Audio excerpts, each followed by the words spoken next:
Look, so we're explaining how you can take negative equity. If you get a car that you end up getting with a big discount, you can bring the negative equity over. And this Ionic deal, when this person shared it with me that they got a couple days ago, they got a $49,000 vehicle for $325 a month using these systems, using what you're going to learn. But here's the thing. Let's say she had $7,000 of negative equity now.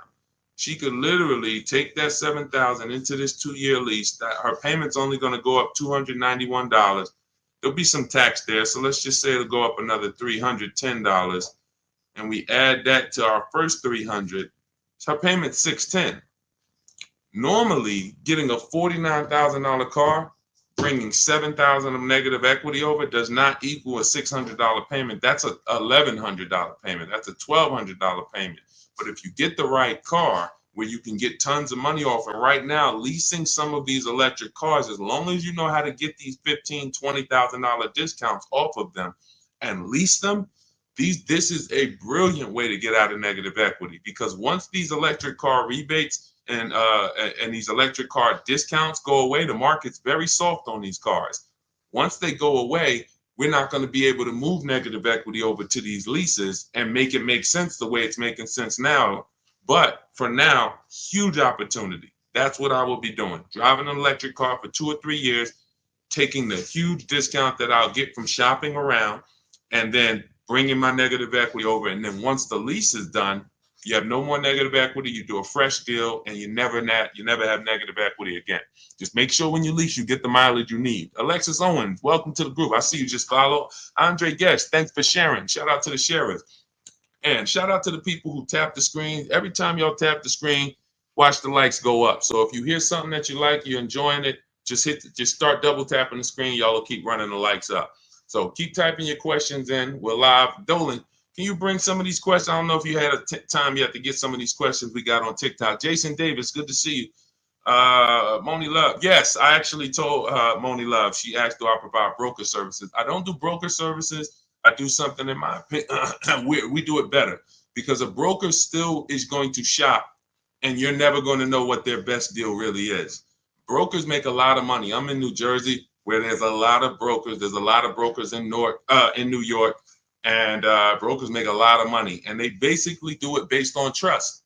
If I have your trust, and I got the ability to control your entire car deal from start to finish, I have the ability to control where you buy your car from, returning your old lease, could be equity in that. I'm controlling all your money, and I'm controlling it based on a trust system. Then I have, and the thing that's better about being a broker, which is why really, you know who becomes brokers? Car salesmen who get tired of small commissions. Because car salesmen, when we're selling cars, we're getting probably on average 20% of the profit. And if the profit is $3,000, if the profit's $10,000 and we bring home $2,000, okay, that's cool. But brokers, all right, if the profit's $10,000, I could bring home $5,000. I'll split it, because the dealerships look at a broker as another dealer. So that's who usually becomes brokers.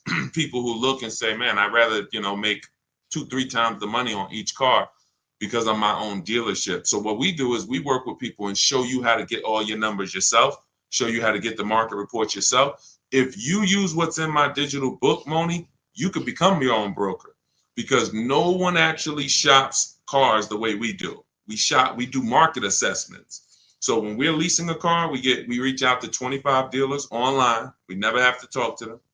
And we get 5 offers, at least 5, sometimes 7, sometimes 10.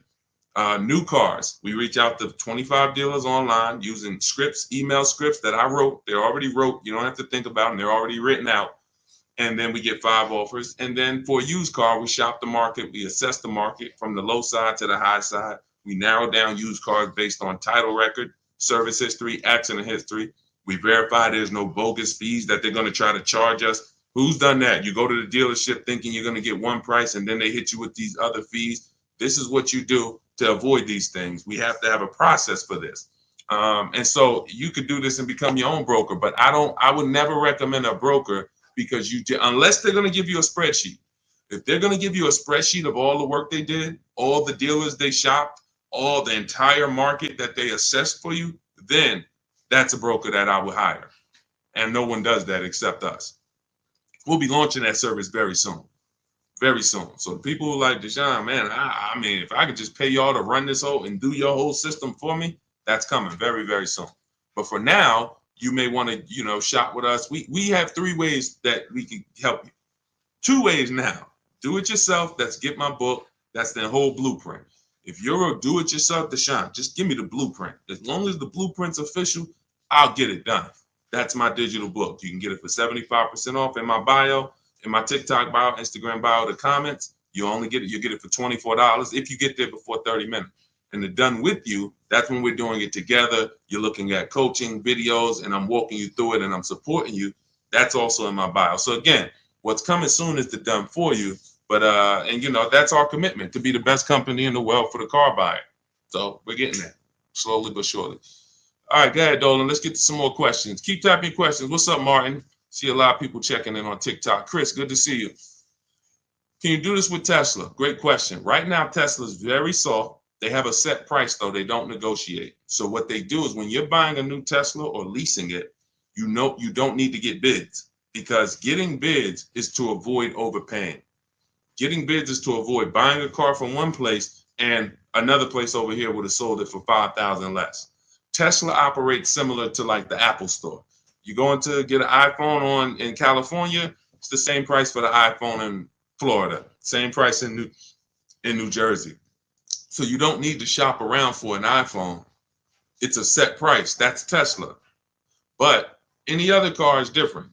Every other car, it's different prices. 3,000 more here, so that's the difference. But with a Tesla, you still need to divide if you're going to lease it, you need to understand whether you should buy or lease it. That's based on how long you're going to keep it. And this is proving the point. The point about depreciation that we've been preaching. I've been preaching depreciation so many years to people who say, well, I don't lease cars, Deshone. They limit you on mileage. That's not true. You can pick your mileage up to 30,000 miles a year for most cars. Deshone, I don't like to lease. I'm gonna beat my car. They want you to have the car perfect. That's not true. They give you normal wear and tear. You can bring the car back with dings. You can bring the car back. They expect 3 years of wear. What they charge you for is excess wear, which is similar to negligence, abuse. If you have a baseball-sized dent, that's the stuff. But depreciation, Tesla is proving that people should not have been buying these cars because their cars are depreciating almost worse than any other car on the market. And they sold you based on, we have this brand, Tesla, and people went out and buy these cars. They didn't want to lease, didn't listen to the advice. Now they bought a $50,000 car that lost 20% of its value in a year. These cars that were 40,000, they can get them for 30. This is the dramatic depreciation. Now, had you leased these Teslas, had you leased them, it wouldn't matter to you. You drop it off after 3 years, you pay your low payment. See, leasing protects you against depreciation. Car values drop through the floor, no problem. I'm good. The buyers, that's a horrible situation. I would hate to be in a Tesla that I bought 2 years ago and see the values dropping the way they're dropping.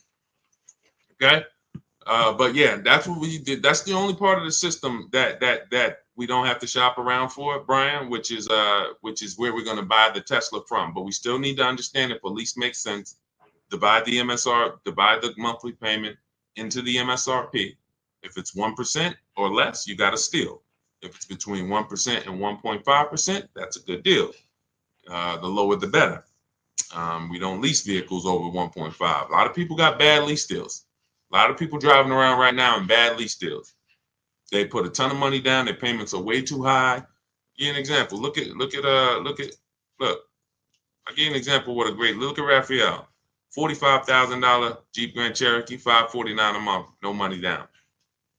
$45,000 Jeep Grand Cherokee, no money down, $549 a month. That's great value.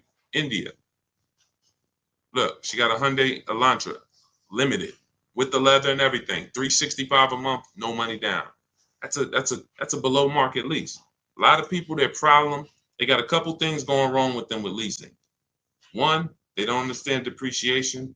Two, they're not choosing the correct mileage that they need for the lease. Three, they're overpaying for the leases because they're not getting multiple offers. And so when these people tell you, if that's you and you're like, oh man, I don't like leasing, I see why. You're doing it wrong. Follow our system, your leases will be great. You'll pay less than everyone. And that's what we do. Go ahead, Dolan, shoot the next question up. Keep typing your question. Greg the Barber, good to see you, man. I ain't seen you in a while. Good to see you. Greg the Barber, Taz, good to see you. What's going on, Simba girl? Good to see you. Leroy Rogers, stay posted. We got you. I have a 2022 Lexus paid for. Want a new Porsche 2024 or 2025 to buy versus lease. If you're gonna, are you keeping the Lexus? I would listen now. If you bought that Lexus and you're looking to replace it, you're gonna lose a ton of money. And if you pay cash, which is you either paid cash or you paid it off very quickly, what you're gonna see is when you go to replace, first thing you would do is decide, are you keeping this next vehicle? I'm gonna give you your first two steps, Leroy. First two steps, they're easy. How many years are you gonna keep the next vehicle? Is it less than 8? Then we should be shopping for a below market lease on the Porsche. That's very simple. Are we going to keep the Porsche more than 8 years? Then we can buy it, because we're going to avoid all depreciation with a long-term buy. If I got a Porsche outside and I kept it for 8, 9, 10 years, at least 8, then that's okay. Even if I overpaid for it, which I don't want you to overpay. If you really listen to me, then not only will you win with depreciation, but you'll pay less money for a Porsche than anyone else. I helped somebody get a Porsche Macan. He got 10, 15 grand off. He got so much money off, he didn't even understand the numbers. He just said, I had to get like 10 to 15 grand off of this because he had shopped it his way and he saw the numbers were so much higher. And then he met me, he used our system, and the price dropped by like 200, 300, close to 200, 300 a month. And he was like, I had to save like another 10, 15 grand off of this. I'm like, yeah, that sounds right. So that's the first question. You're going to keep it for 8 years. If you're going to keep it for 8 years, then we buy the Porsche. And what you would do is you would now assess the value of the Lexus. If you're going to sell it, you're going to go to CarMax, Driveway, Carvana, KBB Instant Cash Offer, AutoNation, and Car Gurus. Again, I'm going to write that down. These are the companies we sell our cars to that we get bids from. We don't trade cars. We do not trade cars. The only people that have to trade cars are people with negative equity. That's why we want you to come out of negative equity. We don't trade cars. We sell our cars. And in fact, when you trade your car, you think you're trading it, you're actually selling it. That's why it's on that contract. It's on that buyer's order is, I'm selling you my old car for this amount. So we get bids, six companies, Carvana, Kelly's Blue Book Instant Cash Offer, and this takes 20 minutes. So if you're committed to your money, you're going to do this. It doesn't matter if it's that's why, look, unlearn. It doesn't matter if this is a new process. Deshone, I never did it like this. Okay, then keep losing money then. These are your 6 companies: Carvana, KBB Instant Cash Offer, AutoNation, CarMax, Driveway, Car Guru, Sell My Car. That's step 2 in my book. So what we just went over with Leroy was the first 2 steps. One is deciding if we're going to buy or lease. How do we do that? We find out, are we keeping our car more than 8 years? If yes, we're going to buy it. Are we keeping it less than 8 years? We're going to shop for a below market lease. That's how we're going to beat depreciation. Now, once that's decided, we move on to our equity assessment. And that's what he's about to do. Go to those 6 companies, get the offers. Greg the Barber, I can't get my wife to understand leasing is better than buying because we trade cars every 2 years. Just bring her on here and show her the numbers. Just show her the numbers. Show her what a below market lease looks like. Look, Rosalie, she gets a $60,000 vehicle, $592 a month. $60,000 QX. That vehicle is $1,300 a month to buy. Let's continue. Teddy, $73,000 BMW. $856 a month. Now these are below market leases. If your wife is looking at commercials and saying, oh, they want us to bring $3,000 down, all of these deals are no money down leases. You got to understand something. What you see on commercials are never going to be deals. A deal is when a dealer doesn't want to make it, but they have to. They decide, I have to make it. I need the number, whatever. That's a deal. A deal is not a commercial that's seen by 10,000 people that come on in and get these prices. So look at Zafrina, $65,000 vehicle, $579 a month. So below market leases, how do you get them? Multiple offers. I have the best system, in my opinion, and a lot of people's opinion, for doing this because we do it from home. The Cars from Home system is the best system for getting multiple offers from home. So you can get your book. My new digital book is called Cars from Home, 7 Steps to Saving Time, Money, and Avoiding Dealerships. And you'll have the entire blueprint on getting below market leases, purchases, new cars, used cars. And you can get it for 75% off as part of my welcome offer. It's normally a $97 book. It's worth every penny. You can Google it. You can see it's 5-star rated. But as part of my welcome offer, you can get it for 75% off for 30 minutes only. In my TikTok bio, my Instagram bio, the Facebook comments, or the YouTube comments. But you got to get there before 30 minutes is up. It's numbers. It's numbers. See, numbers shock people out of emotion. Me talking to you about why leasing makes sense, that's not enough to break the programming of people who programmed you not to lease. That's why I go right to the numbers. Now, yes, I'll explain depreciation, what's making these numbers so low, what the risks are taking of not leasing, and then the car depreciates and now you lost money, because if you were going to sell a car for a certain amount and it depreciated 10,000 because you put a lot more miles on it, then your car is worth a lot less. You lost money. So I could talk to you about that, but bigger than anything is, hey, let me show you these lease payments on below market leases. That's what got me. When I was in GM, my manager said, hey, D, you want to, I was like, hey, I need a car. He was like, hey, you know anything about leasing? I was already selling cars and I really didn't understand leasing. And he helped me at 22 years old get my first lease. It was a $20,000 car, $256 a month. I had friends that had brand new cars. They were paying double. And mind you, these weren't fancy. These were Honda Civics, Toyota Corollas. They were paying $500 a month. I'm paying $256 a month for a similar price car. I never got in trouble. I got the mileage I needed. Drove 12,000 miles a year at the time. I needed that. One lease, I drove 15,000 because we were doing more miles. I bumped it to 15,000 a year. Leasing is a numbers thing. We drive off the lot in the same exact car. Your payment's double mine. You lost. Now, in the long run, if you keep the car, pay it off, and keep it for 8, 9, 10 years, then you didn't lose. But if you think we're going to drive off in the same car and your payment's $200-300 more a month than mine, because you say, oh, well, I'm buying mine, no, this thing's going to be paid off one day, then you lost, man. I don't care what you do. Look, see me in a couple years. Look at how much more money is in my bank account than is in your bank account. The money that's in my bank account is in your car. It's going to the bank every month. I do this, man. I'm trying to desperately shout from the hills to get people to stop buying these cars if they're not keeping them 8 years. Losing you've already lost thousands of dollars. Thousands, you've already lost. Once you come over to understand this, you'll realize that I should have been doing this 10, 15, 20 years ago. I'm paying off my cars, flipping them, paying them off, flipping them, buying them, not even paying them off, flipping them. I'm trying to flip cars. I'm trying to flip depreciating assets in the short term. So many reasons why this doesn't work. I could kill this all day long. But again, it comes down to the numbers. Below market lease deals, there's no comparison. All right. But you'll have the system for how to get them in my book. So it's a digital book. So it'll be in your inbox before you even get off this stream, as long as you get there before the 30 minutes is up. Go ahead, Dolan. Shoot the next question in. Keep typing, y'all. We'll get through as many as we can. Yep.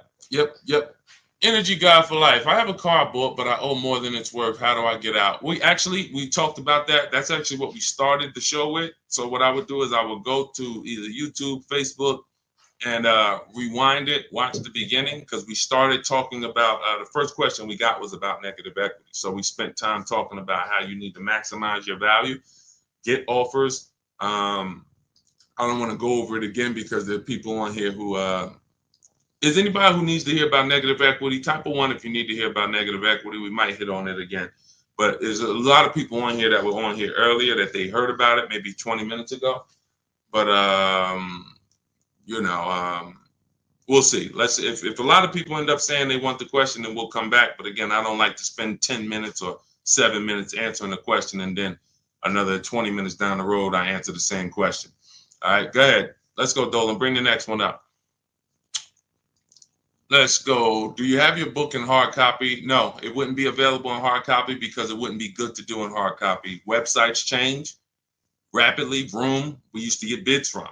Vroom bought a lot of our cars. They were in the bidding process when we sold our cars to them. They were in our equity assessment process. And when we shop for used cars, we use a process I call the multiple marketplace strategy. They were in our multiple marketplace strategy. They go out of business. If you were using a hard copy of my book, you not only have to get another copy, you be going on websites that no longer exist. And that just wouldn't be an ideal experience. Thank you, Bridget. That wouldn't be an ideal experience. Another thing about the digital book is we get to actually link you to scripts. This is an online process. So if you're not comfortable with a digital book, this may not be for you. I'm just being honest with you. This is not for everyone. You need to be able to copy and paste, email. Like, this book wouldn't be for my dad. That's just real. My dad wasn't really comfortable with copy and pasting and sending emails because he doesn't need to do it for his daily life. He can send an email. It's just going to take him a couple. So when we're using our system, we're doing a lot of copying and pasting, opening up websites. So it wouldn't make sense to have a physical book there because I have scripts that we use. I have online calculators that we use that I invented. There's 5 calculators in the book that I actually invented, wrote the code for. You can't get them on Google. So these are all some of the reasons why it could never be a print book. It wouldn't make sense. And there's a lot more in there. All right, there's 7 paths. A lease path, but a lease path with with a third-party equity assessment, a used car path, paying car path. We have links that warp you to keep you on track. If you were reading a physical book, it just wouldn't work. That book is uniquely written as a digital book for a reason. It's not like I wrote an ebook because I didn't want to put out a physical book. It would be simple. It's much more simple. But this is a complex. We needed the links and to be able to certain parts you get to in the book, and I say, hey, click here if you want to watch a video on this subject. And you're like, whoa, okay. Oh, it's a video. I can understand this. Couldn't do that with a physical book. So if you want to get your copy of Car From Home, my new digital book, you can get it for 75% off as part of my welcome offer in my TikTok bio, my Instagram bio, the YouTube comments, or the Facebook comments. It's normally $97, worth every penny, but it's part of my welcome offer. You get there before 30 minutes. You got 30 minutes to get the 75% off. You get yours for $24. Make sure when you get your book, you screenshot the thank you page. Right after you pay, the book is on that page. As soon as you pay, it says access your book below. It also says I'm emailing you a copy. It also gives you my support team's email in case you don't get your book. Because a lot of people type their email wrong. Just reach out to my support team. They'll get you the book. But you have a copy of it as soon as you pay right there in that link. And keep that link. All right, go ahead, Dolan. All right, what is going on? I see you, Greg the Barber. We'll get that one in. What's up, Jackie Cox? Good to see you. We just bought a 24 Jeep Grand Cherokee. We traded my truck, wasn't upside down. Now we got a $900 payment. If you traded your truck, how long did you have the old truck, Greg? What year was the old truck that you traded?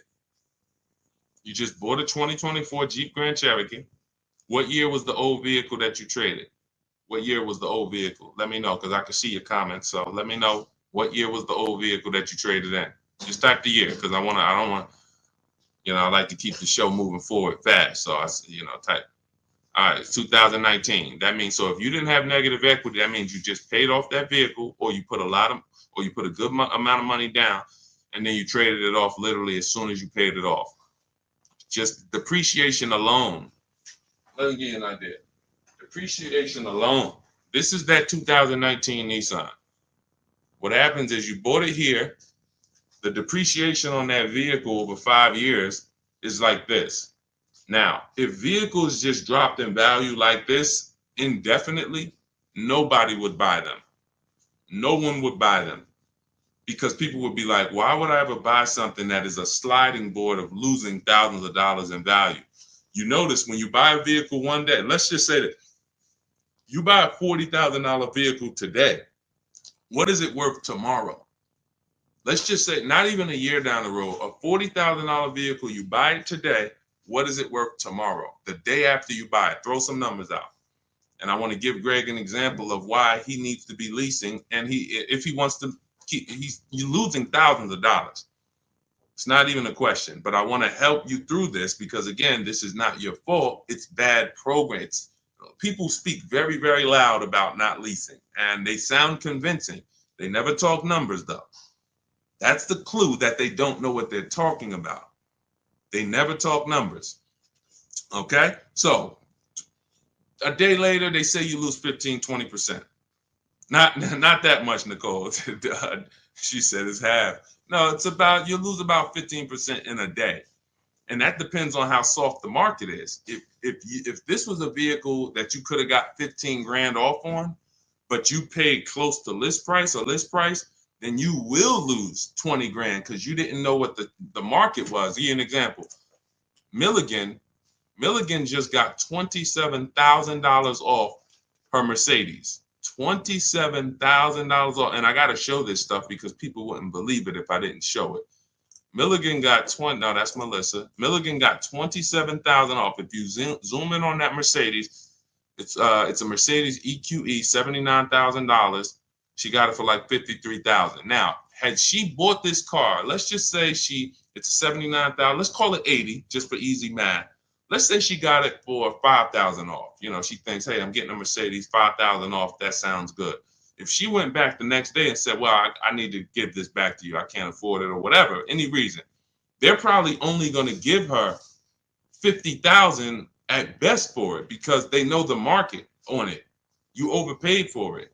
It doesn't matter. Like this vehicle, you overpaid for. So although you paid 75, the vehicle really, the new market was only like 50 in the 50s. So she would lose $20,000. She would lose, $20,000 on that purchase. It's very dangerous to not shop the new market for a vehicle because you don't know how soft the vehicle is. So we call a vehicle that needs a big discounts to sell it. And some dealers are taking off 7, 10 grand, 15 grand. They got big rebates. That's a soft vehicle. It's a very soft market. Very dangerous to buy these cars without shopping the market because you're going to lose. But let's get back to Greg. If vehicles just kept losing value like this, you never buy them because people will be like, man, these things are just, like throwing a stone in the ocean, but they don't. Eventually, they start to level out. So a vehicle that's worth 11,000, next year it'll be worth 10,000. And then the following year, it's only going to lose, maybe there are people on here now, some of you've had your vehicle so long, the amount that it's worth today is going to be the same amount it's worth next year. Your vehicle's worth 8,000 today. A year from now, it's going to be worth about, 75, 76. This is now what your depreciation looks like. But in your case, Greg, and people you're buying these cars, you're literally riding the depreciation out sliding board, losing tons of value. And then as soon as you're about to start leveling out, you go and you get another vehicle and you do it again. You're just taking sliding boards, losing thousands of dollars all the time, over and over and over again. And that's just a recipe for losses. How do we avoid them? We get below market leases. That same Jeep Grand Cherokee that you got, look at how much you're paying for it. And look at how much Raphael is putting into hers. Raphael got a 2024 Jeep Grand Cherokee, $45,000 vehicle, $549 a month, no money down. You're tying up thousands of dollars in that car. Thousands. Raphael is driving the exact same vehicle as you, $549 a month. Zafrina, you got a couple people on here got Jeep Grand Cherokees. Zafrina has a $65,000 when she got the electric version, 2024. She's paying $579 a month. You bought this car, 65 grand. If you put no money down, you're paying $1,100-1,200 a month. Actually, no, that's more like $1,300 a month. Depends on what, even with a big discount, $1,100 a month, 5 years. These are huge payments compared to what Raphael and Zafrina are paying. And you might say, well, my payment's lower. Only way your payment's lower is you gave them a lot of money up front. You gave them 10 grand, or you gave them your trade. I didn't put any money down, but I did trade in my vehicle. Your trade was worth 10 grand. So it's just replace the trade in with cash. This is real money that could be in your bank account. And I'm gonna tell you something before we move to the next question. Let me tell you something.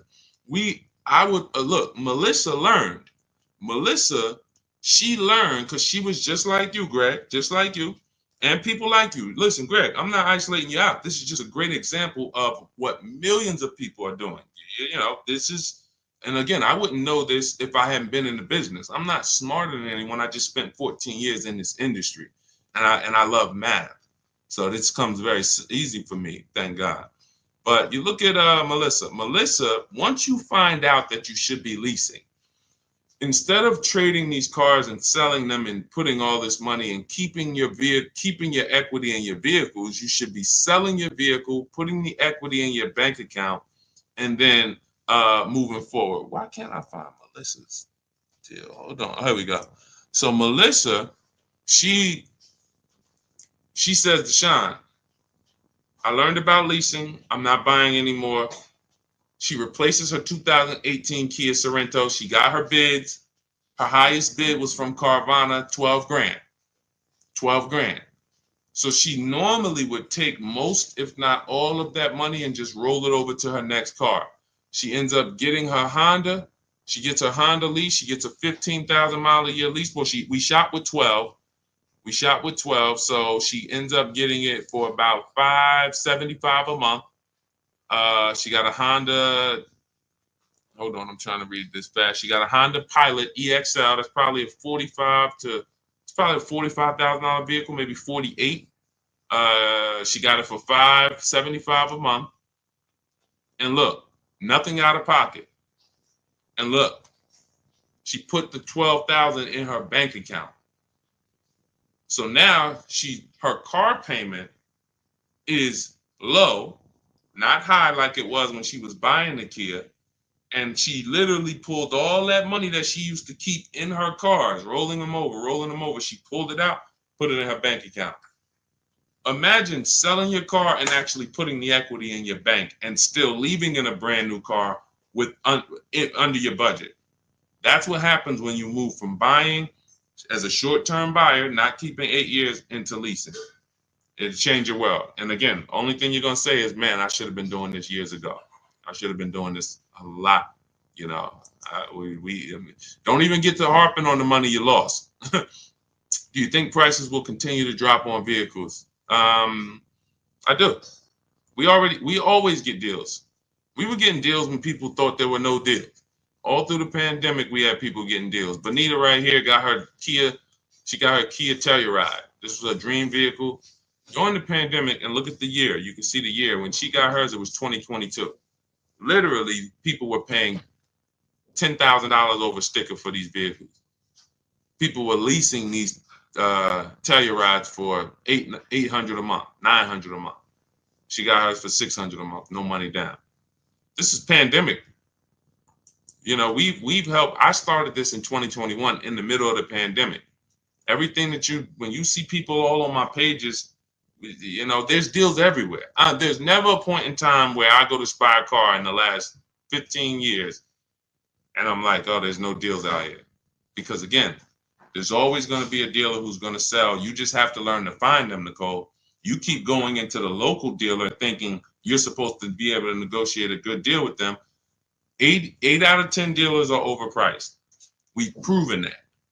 Why? How can I tell you that confidently? Because all of us shop the market. You shop locally. We shop the market. What you'll learn to do with Cars from Home, my new digital book, is to shop the market. You go local to 1 or 2 dealers, they already know. NADA they taught us. When we were car salesmen, NADA taught us that people only shop 2 car dealers on average. So if those are the statistics, your local dealer knows that. They know as soon as they see you walk in, you know, can I get a quote? Can I pick a car out? odds are this person is not going to shop more than one other dealership, and we're going to get them. If we just work and smile and be courteous, they're going to pick us. If they don't buy today, maybe we could get their business next week or something like that, but they're not shopping the market. That's where you lose. So when those two are high, you think the whole market's high. But using our system, what you're going to learn in my digital book, Cars from Home, 7 steps to saving time, money, and avoiding dealerships. I think sometimes I say that title too fast. It goes over your head. Cars from Home, that's a mindset, because we spend 90% of our time here. All of these people that you see me sharing in my streams, they are literally in their house 90% of the time to get these deals. Cars from Home, 7 steps. That means it's a process.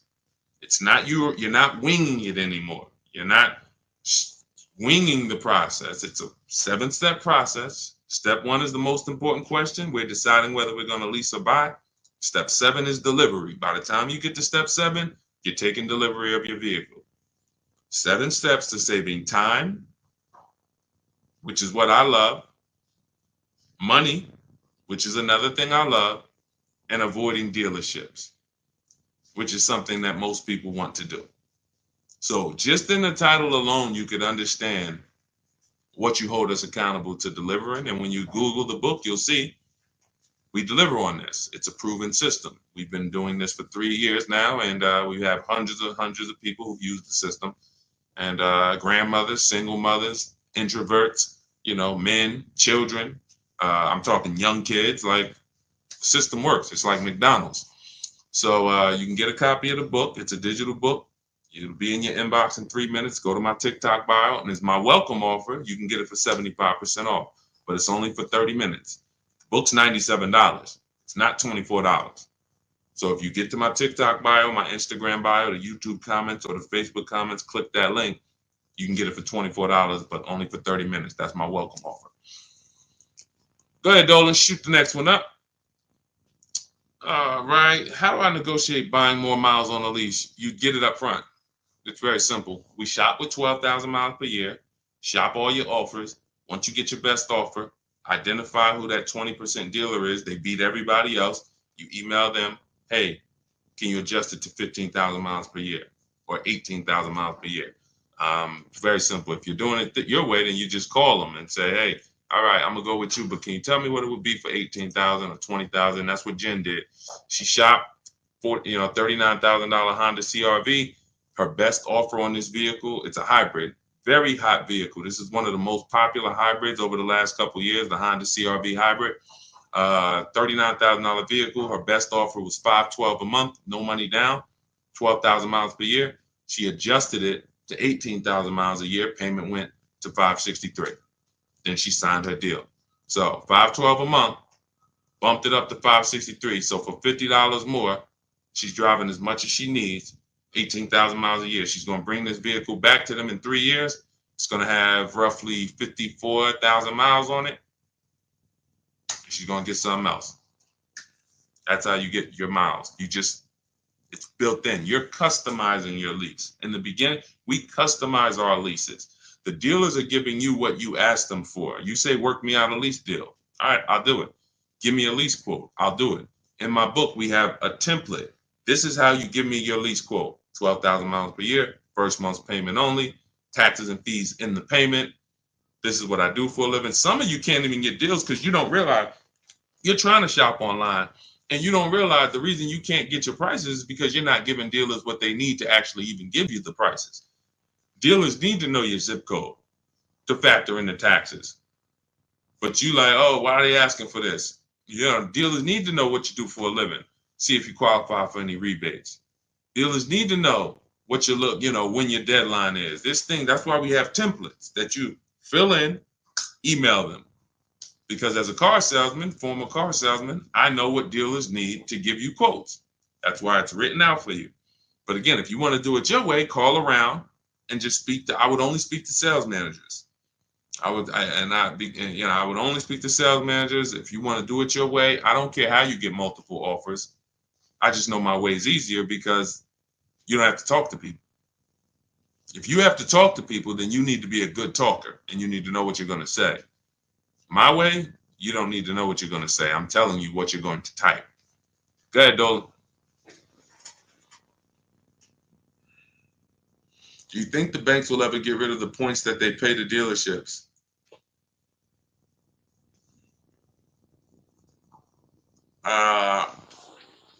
Commissions. Let's use, because you use a form of a commission. That's all it is. You could say it's a point. You could say, I mean, I could pay you a point, or I could pay you a flat, but I'm paying you for selling this loan for us. So do I think that a person who sells financial products will ever sell them for free? No, I don't. No. And that's why we use something called the bank bidding war, where we are going direct to credit unions and banks, and we're allowing them to bid on our business. Most people don't know that the credit bureaus allow you to have multiple banks and credit unions access your credit report in a small period of time. It's called the rate shopping. You can Google rate shopping and you'll understand that they allow you this. You can have multiple hard pulls within a certain period of time, and you can actually have them bid. They expect you to do that.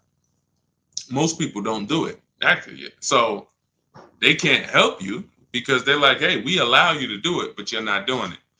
You're letting the dealer run you out to multiple banks and credit unions. But if you Google rate shopping, what it says is if you can have multiple banks and credit unions access your credit with the hard pull, and at the end of that period, it's going to weigh on your credit like one hard pull. So at the end, if one hard pull would have dropped your score 10 points, you could have 15 banks and credit unions run your credit, and it's going to drop at the same 10 points.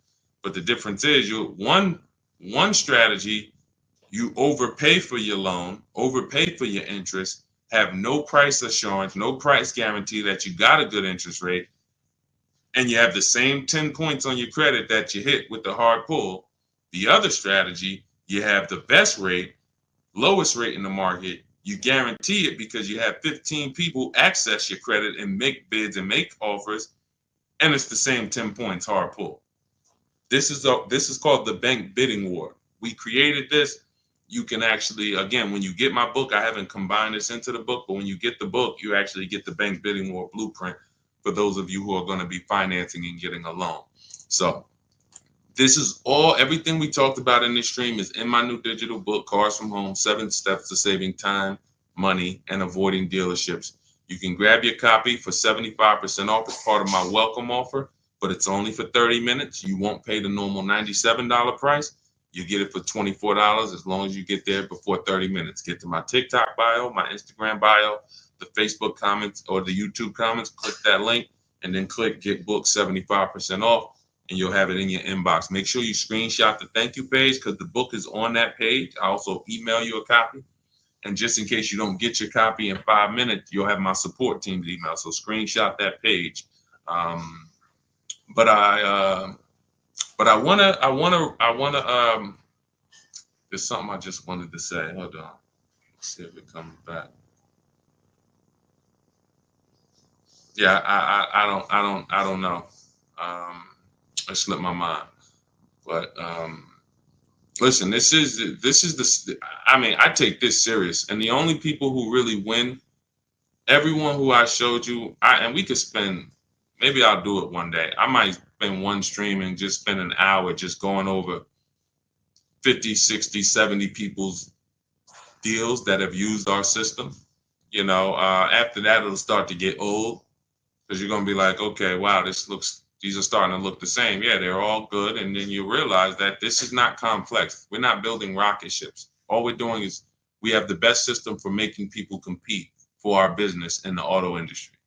That's it. That's our claim to fame. Now, I also teach you about leasing versus buying and financial boundaries that no one else is really teaching about.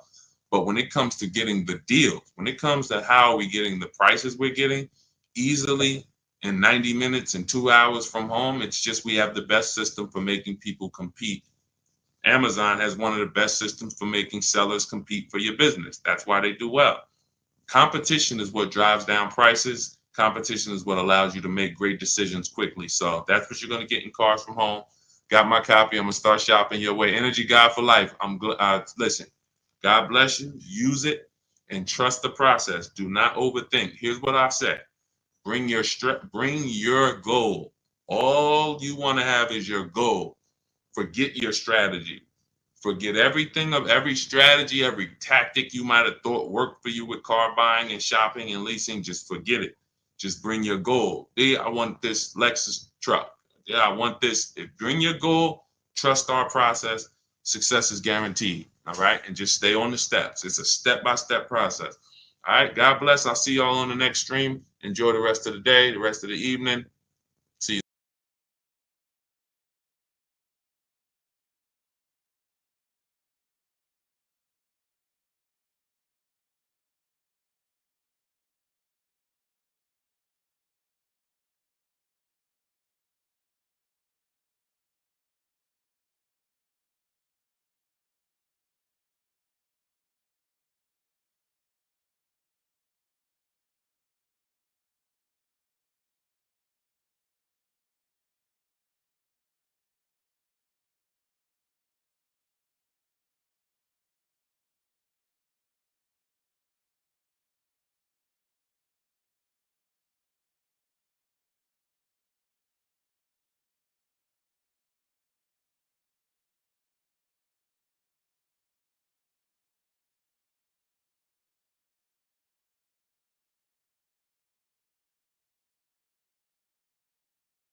All right, we are live for car shopping questions and answers. All we do here is focus on insider strategies. My name is Deshone, the Auto Advisor. That's what I'm known as.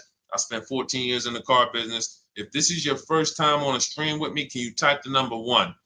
I always like to shout out the first time people who've never been here. Type the number 1 if this is your first time. First time ever being on one of our streams. Miss Nikki, shout out to you. First time. User 130.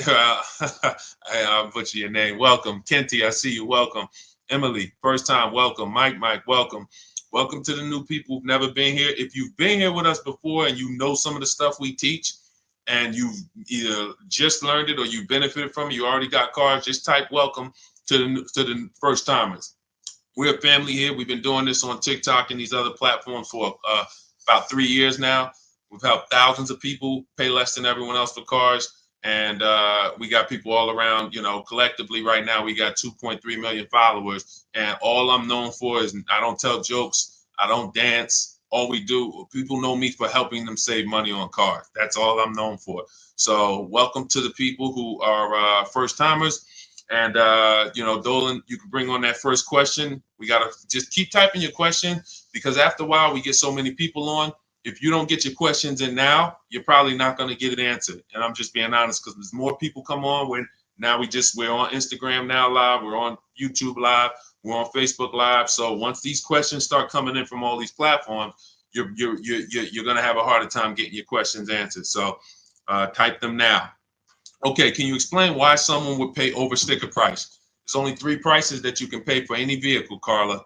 Market value, above market value, or below market value. Above market value is reserved for the people with no strategy. There are people who just do not have a car buying strategy at all. They would rather get it over with. That's their strategy, get it over with. And they'll close their eyes and sign. They might say no one time, and then they're going to say, all right, I'll take it. And those people pay above market value. They don't have any strategy. That's reserved for them. Market value. That's reserved for the people who negotiate. They're going to feel for the bottom, but they don't actually know where the bottom is. So when you are in a car dealership, you are negotiating. If you're doing this, I warn against this. But again, you're not paying above market value, but I warn against this. Why do I warn against this? Because I spent 14 years in dealerships. You'll never know the bottom. And so if you're trying to feel for the bottom, you are playing a dangerous game because you don't know what rebates we have. You don't know what we own the car for. And so you're now negotiating and making deals based on what you think to be a good deal, what sounds good, what feels right. Dangerous game. Now, sometimes you can gamble and it can work out. But if you, when we talk about this third price, which is below market value is reserved for people who make people bid. And that's what we do. Here at Car, what we do is we make people bid and we guarantee we pay the bottom price. It's very different than negotiating. See, who doesn't like negotiating? Type me so I know who I'm talking to. If you don't like negotiating, type me. Now remember, negotiators pay market value. They're not going to pay above. You're usually never going to get a negotiator to pay above market value. But they can pay market value because they don't know what the bottom is. Now, when you're getting bids, those of you who are typing me, I see you, Nikki. I see you, Sunshine. I see you, Miss Nikki. I cannot. The best thing for you to do that will get you the greatest results is to stop negotiating and to start making people negotiate with each other. And that is called bids. So you could be the worst negotiator in the world. I see you, Norna. If you have 5 Nissan dealers submitting an offer to you, you're going to pay less than a negotiator. Someone who's in there negotiating with 1 Nissan dealer, you're going to pay less than them. And I'm going to tell you why. 80% of dealers are overpriced. They are never going to give you a below market deal. Who's heard a dealer say, that's my best offer? Most times they're not lying, especially if they let you walk out. If they let you walk out, that's their best offer. But that's not their competition's best offer. Lock that into your mind, because you know what we're big on here, unlearning and relearning. That's why all around me you see it, unlearning, relearning. You're not going to, a Nissan dealer in one city is a different best price than a Nissan dealer in another city. And so when you see how different these prices are, it's going to blow your mind. The same $35,000 Nissan Altima, one dealer is going to sell it over sticker to somebody. One dealer is going to sell it for $2,000 off to somebody else. Another dealer is going to take $4,000 off for someone else. They're all different. So the difference, Carla, is not just because I think we've answered your question on why someone would pay over sticker. They're not doing it because they want to. They're doing it because that's all they know how to do. If this is the best, they're doing that thinking, Carla, this is the best I can get. No one signs a car deal without thinking this is the best I can get. You get what I'm saying? So if they're signing it in their mind, I can't do any better than this. And most times they're right. With no strategy, they're not will. This is what it is. We had tons of people during the pandemic paying over sticker for cars. And we all around, while the people we were working with were paying list price and getting discounts still. Felicia came in, she got a BMW in January 2022. This is still heavy pandemic. She got a $1,900 discount on her BMW. And you'll see a ton of people. I'll show you, if you guys have been on my streams, you'll see we show a lot of people's deals, because everybody who makes a deal using our system, they send the deals. And so that's the key, strategy. That's the reason. Learn strategy, and remember, there's 3 prices. Above market value for people with no strategy, market values for negotiators, below market values for people who make people bid. Now, if you want to know how to make people bid, we have the best system for doing that. That's my new digital book. It's called Cars from Home, 7 Steps to Saving Time, Money, and Avoiding Dealerships, because our entire process involves being at home, except for test drives and pickup of our car. We are not in dealerships negotiating. We're only in dealerships to test drive or pick up our car because they don't deliver. So 90% of what we do, and sometimes 100% with a new car, if they deliver, is done from home. So you can get your copy of my new book for 75% off, normally $97. And then you'll have the 7-step process for what we do. You won't pay $97 if you get there to my bio before that's my welcome offer. Some of you have been on here, you've seen my welcome offer, books 97, but you can get yours for $24 in my bio, in my Instagram bio, my TikTok bio, the YouTube comments, or the Facebook comments, and you'll see. But that's what I'm known for. I'm known for helping people step out of negotiating and come into making people bid. It's a different world. Okay? Go ahead, Dolan. We got a lot more questions coming in, so let me try to speed through a lot more of these. Go ahead. I just totaled a car thinking of getting a Toyota Highlander. Well, I mean, historically, Toyota's been a good car. I would decide first things first, am I going to buy or lease it? Now, buying or leasing, and first of all, I know we got a lot of people. Who's heard you should never lease a car? Type me in the comments if you've heard. Let's just get that right out the way. You heard, Deshone, I heard you should never lease a car. Leasing is like renting. All of that, type me in the comments. You're going to see, if you're new here, we're going to dispel that myth very, very quickly. We spent a lot of time teaching people how much bad information. Who was taught never lease a car? This is the first. Oh, shout out to the people hitting the like button. I see y'all. Thank you. I see you, Facebook. Any platform you're on, if you're enjoying what we're talking about so far and you're going to spend some time with us, just hit the like button and start lighting it up. It means a lot. I appreciate y'all. So all of you that were taught never lease a car, the first thing you should be doing when you go to approach your car deal is deciding if you are going to buy or lease. This is step one in my process.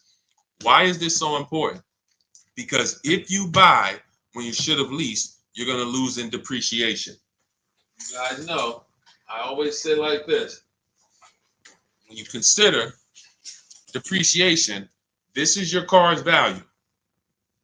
That's your car's value.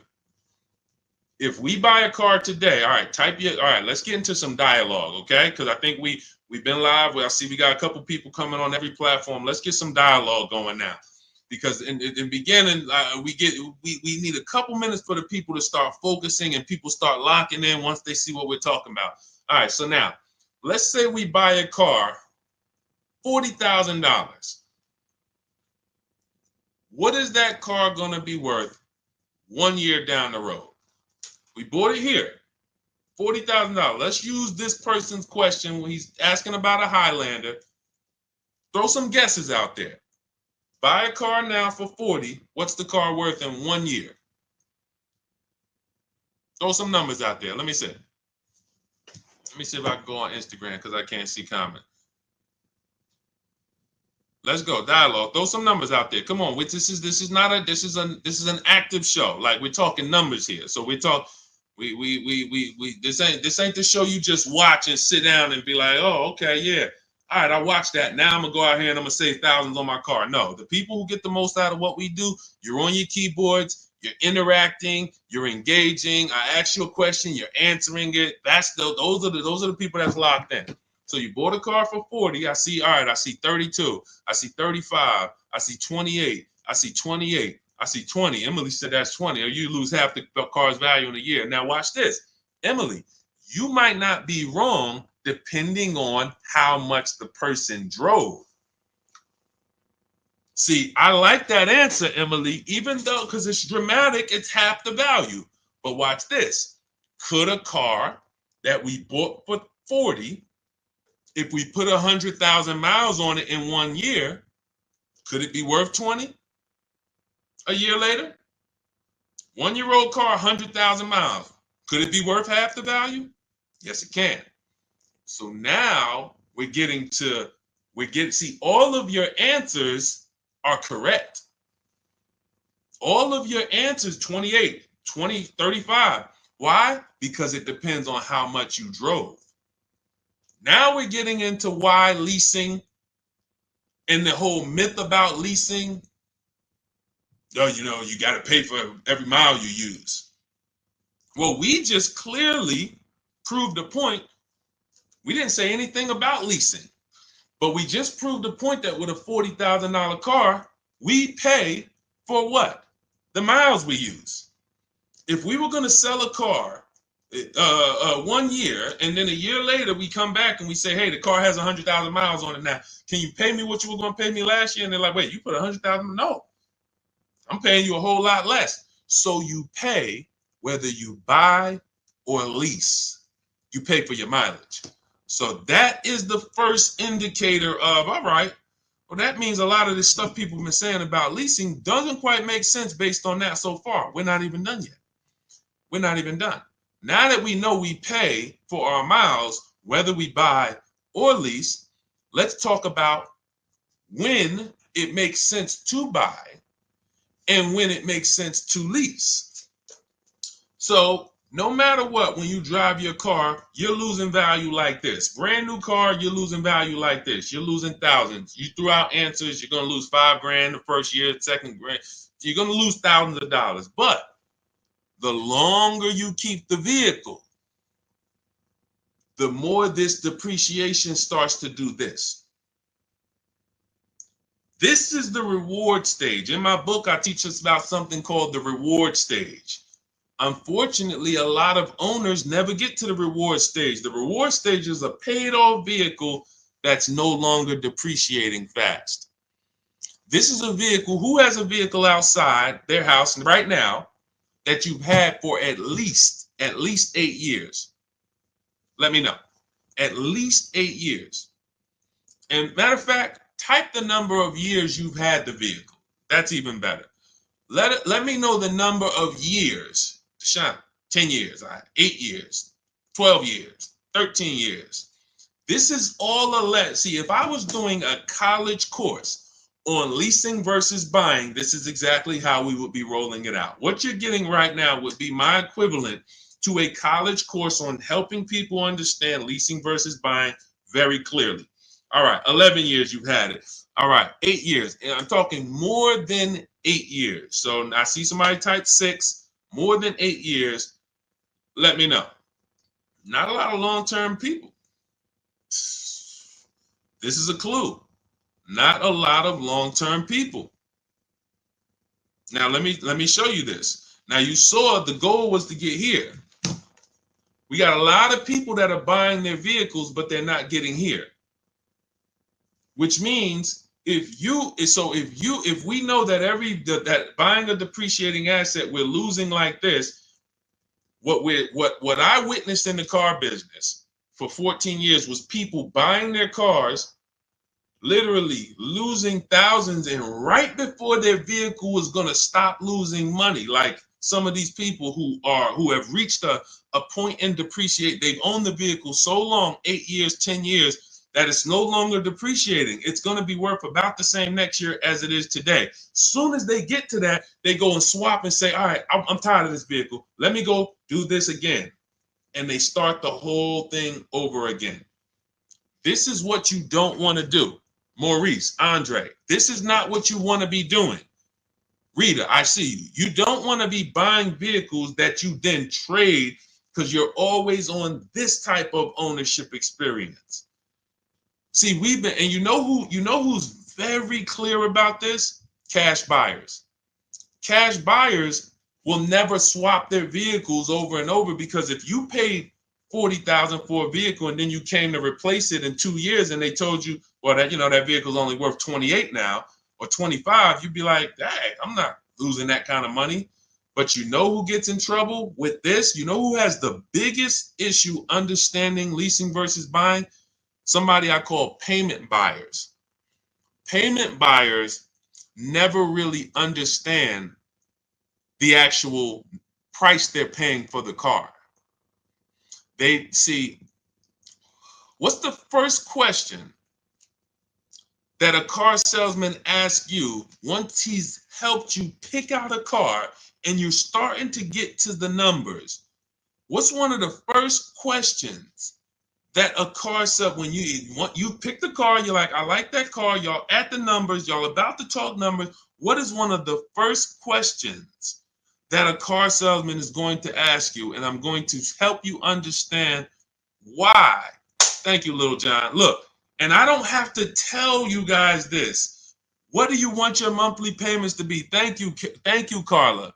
Listen. When the car business is predictable. That's the reason I could be on a stream, 100 people ask a question and I know the answers, because I know what you guys deal with and I know what I asked. You're not getting I'm trying to identify, are you a payment buyer?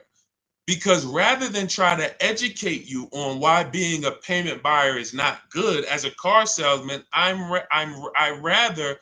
need to make you think you won. And the only way you're going to think you won is not me showing you that even though you're getting a low payment, you really lost. You are, as a car salesman is going to try to get you to the payment. That is the goal. And so payment buyers go in and will buy a car and swap it out and then go into another car, and they never realize how much money they lost because their monthly payment is affordable. They don't realize, like, so what I get you guys to understand here, those of you who are locked in and who really perk up and realize, like, okay, we're talking financial literacy here. Let me lock in. Let me get serious. Let me go get me a cup of tea, drink some water, because we're talking about finances. We're talking about thousands of dollars here. So the leasing versus buying thing is strictly based on depreciation. We threw out numbers based on how much we're going to lose if we buy cars, depending on how much we drive them. $40,000 car, it could be worth 32 in a year. If I drive average miles, if I'm a high mileage driver, who drives more than 18,000 miles a year? Type HM. Let me know. If you are a high mileage driver, you drive more than 18,000 miles a year, type HM.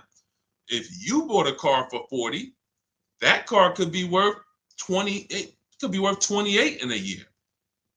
So you're using what's killing you, not your monthly payment. You literally, we didn't talk about that. That doesn't matter. We're talking about what is the value of the car you're driving. That is what's changing based on your usage. That's what you pay for, whether you buy or lease, based on how much you drive. So now that you understand that, how do we pay the least? How do we minimize that? Okay, we're losing that there. Is there a way that instead of losing that 12 grand in a year, I could lose less? That's where the below market lease comes in. Or that's where your long-term buying comes in. In the short term, buying a depreciating asset, you can't win. There's no way you're going to change this. You could think you're buying a car that doesn't depreciate that much. Okay, you want to gamble? Market conditions? Who saw what happened with the electric car owners? Who's witnessing what's happening with the electric car owners, the people who buy them? The electric car market's so volatile right now, people were paying, they got to give them away. They're doing 15 grand off. Look, some of our biggest discounts for our people who listen to us are coming from electric cars. Milligan got $27,000. Look, if you're on Facebook, YouTube, or Instagram, you can see this. Milligan got $27,000 off. Wait, no, that's Melissa's deal. Hold on, we got a lot of deals to show. She bought a $79,000 Mercedes. She got it for 51. It's a Mercedes EQE, electric Mercedes. Beautiful. You see these new electric Mercedes? They're gorgeous. They look like beautiful machines on wheels. She got $27,000 off. Sean, he got an F-150 Lightning, $73,000 vehicle. He got $21,000 off of it. That's the brand new market. That means the new market on these electric cars is very soft. They have to discount them. So when you get 5 grand off, 10 grand off electric car, you could be leaving huge money on the table. But the point I'm trying to make is in the buying, in the short term, you're dealing with the volatility. When we lease in the short term, we don't have the volatility. Let's take a person who leased an electric car. Look, Zafrina, 2024 Jeep Grand Cherokee, $65,000 vehicle. She's paying $579 a month, no money down. Now, she's not worried about whether the price of that the value of that $65,000 Jeep is going to go down to 30. That doesn't matter to her. She's paying $579 a month over the next 3 years. Over the next 3 years to drive a $65,000 vehicle, she's going to pay 21 grand. She doesn't care if the value of this vehicle goes. So leasing protects you against depreciation, but you cannot pay market value. When you see these commercials, you cannot pay those prices. That won't matter. You have to, if you're not getting below market leases, none of this matters. So 2 ways we're going to beat depreciation. Long-term ownership, where it doesn't matter because, all right, first couple years it looks like this, but I own my vehicle so long, now it's barely depreciated. That's going to be 8+ years. That's why rule number 1 in my book, step number 1 in my book is the 8-year rule, which says if you're not buying a vehicle to keep 8 years, you should not be buying. You should be shopping for a below market lease. But those of you who like Deshone, I keep my cars at least 10 years. Should I be leasing? Will that save me money? No, it won't. Don't even think about leasing. Keep doing what you're doing. You have the discipline to keep a vehicle, maintain it. Things go wrong, you're not flipping out of that vehicle. We got a joke. When somebody, a keeper, we call you keepers. When you got a vehicle that you're going to buy, it's a keeper. But when a keeper's transmission goes out, Dad, man, my car transmission went out. What do? They go get another transmission. If you're not a keeper and that transmission goes out, you're like, oh, man, I'm getting rid of this car. Keepers do things different. You should not be thinking about leasing when you're a long-term person, and some of you are. But if you're like Deshone, I don't even like doing the maintenance. Man, stuff start breaking.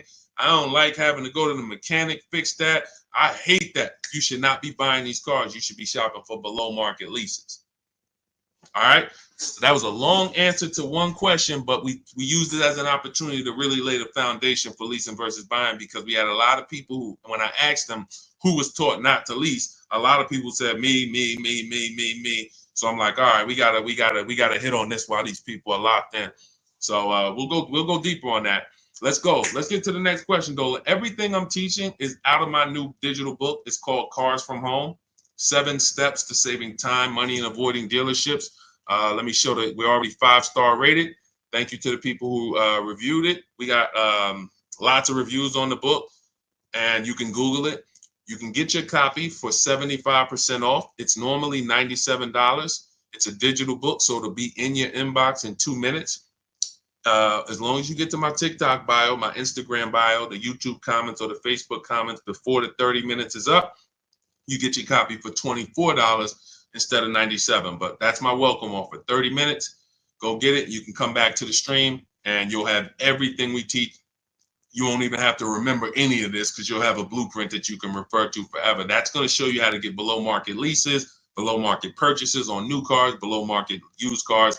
Everything from my 14 years is in that book. All right. Let's go, Dolan. Throw the next question up. Shout out to the sharers. I see you, Brianna. Thank you for sharing. Thank you to the people who share. We couldn't do this without you. The people who hit the like button, who hit the share button, we appreciate you helping us spread this message. All right, Emily, I want to trade my car in. How do I start the process? First thing is to ask yourself, how many years are you going to keep the next car? Before you think about the trade-in, how many years are you going to keep the next car? So everybody who's car shopping now, or you will be soon, I want you to answer this question. Type this. How many years are you going to keep your next car? How many years are you going? I want you to get into the habit of, that's the first question. In my book, when you open it up after the introduction, step 1, my book is 7 steps. First step, if you call me on the phone, Deshone, I need your advice. I want to buy a car. What's my first step to do? How many years are you going to keep the next car? First question. Let's throw it out. All right, Kelly, 2 to 3. Countess, 3 years. Okay. Emily, hey, Countess, great to see you. Emily, 5 to 7. How many years? Everyone who's car shopping, if you know you'll be car shopping now or within the next 6 months, I want you to let me know how many years are you keeping the next car. 10 to 15. Okay, Nisi Wu, perfect. Let's go. Some of you don't know. So because you've never asked yourself that question. And I get it. I get it. You can't invest in a depreciating asset without asking how long you plan to keep it. Any financial advisor who is talking about a stock that is going to go down in the short term would want to know, what is your investment plan? Are you a short-term investor, or are you going to ride the market out? They're asking you that to determine how you can deal with short-term volatility. a person who's not going to keep a stock for 10 years has to plan different than a person who will keep a stock for 10 to 20 years. That's the first question when you're dealing with something volatile. So I want you to ask yourself, all right, I see you, Patrick, 18 years. So look, any one of you who said 5 to 7, 3, you should be shopping for below market leases. If you said 8 or more, I see you 10 to 15. Patrick, 18 years. You should be shopping for purchases, new or used. Now, we'll keep answering more questions. I always like to prove to people. See, my job is to prove to you because I'm coming against everything you've been programmed to do with this leasing stuff. But the biggest indicator of a great lease is super low payments.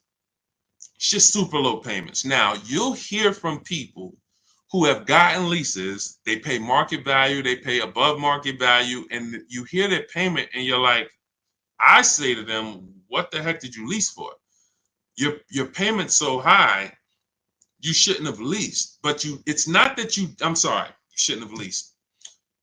Your payment's so high, so when you compare a lease to a purchase, a salesman could say to you, well, you might as well just buy the car.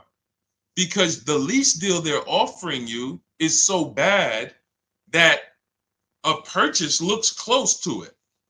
But when we look at Taupe. Taupe got a $54,000 BMW, $690 a month. That's a 1.26% lease. Her payment is 1.26% of the MSRP with no money down, no taxes, no fees. She gave them $690. She drove off in a $54,000 BMW. Danielle, $44,000 Audi Q3. Her payment is $550, no money down. She gave them $550. She drove off in a $44,000 Audi. This is a vehicle that would normally cost, some of you know our rule, financially, every $5,000 is about how much per month on a loan. Every $5,000 is about how much per month on a loan. Let me see how many people are locked in. Every $5,000 is about how much per month on a loan. Let's see. Thank you for counting. It's $100. Yes, thank you. So I want you to lock these rules into your head, especially those of you who don't have my book. Every $5,000. Yes, I see you, Inspector Joe. Perfect. Lil John, 120.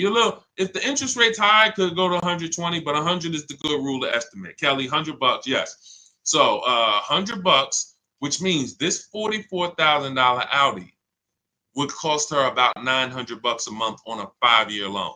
Now, that's not even including taxes. That's just the MSRP of the car. Now, her $550 a month payment does include taxes. So if we were to add up taxes, but I'm just saying, let's say she got a discount. Let's say if the taxes were $3,000, let's say they took $3,000 off the car.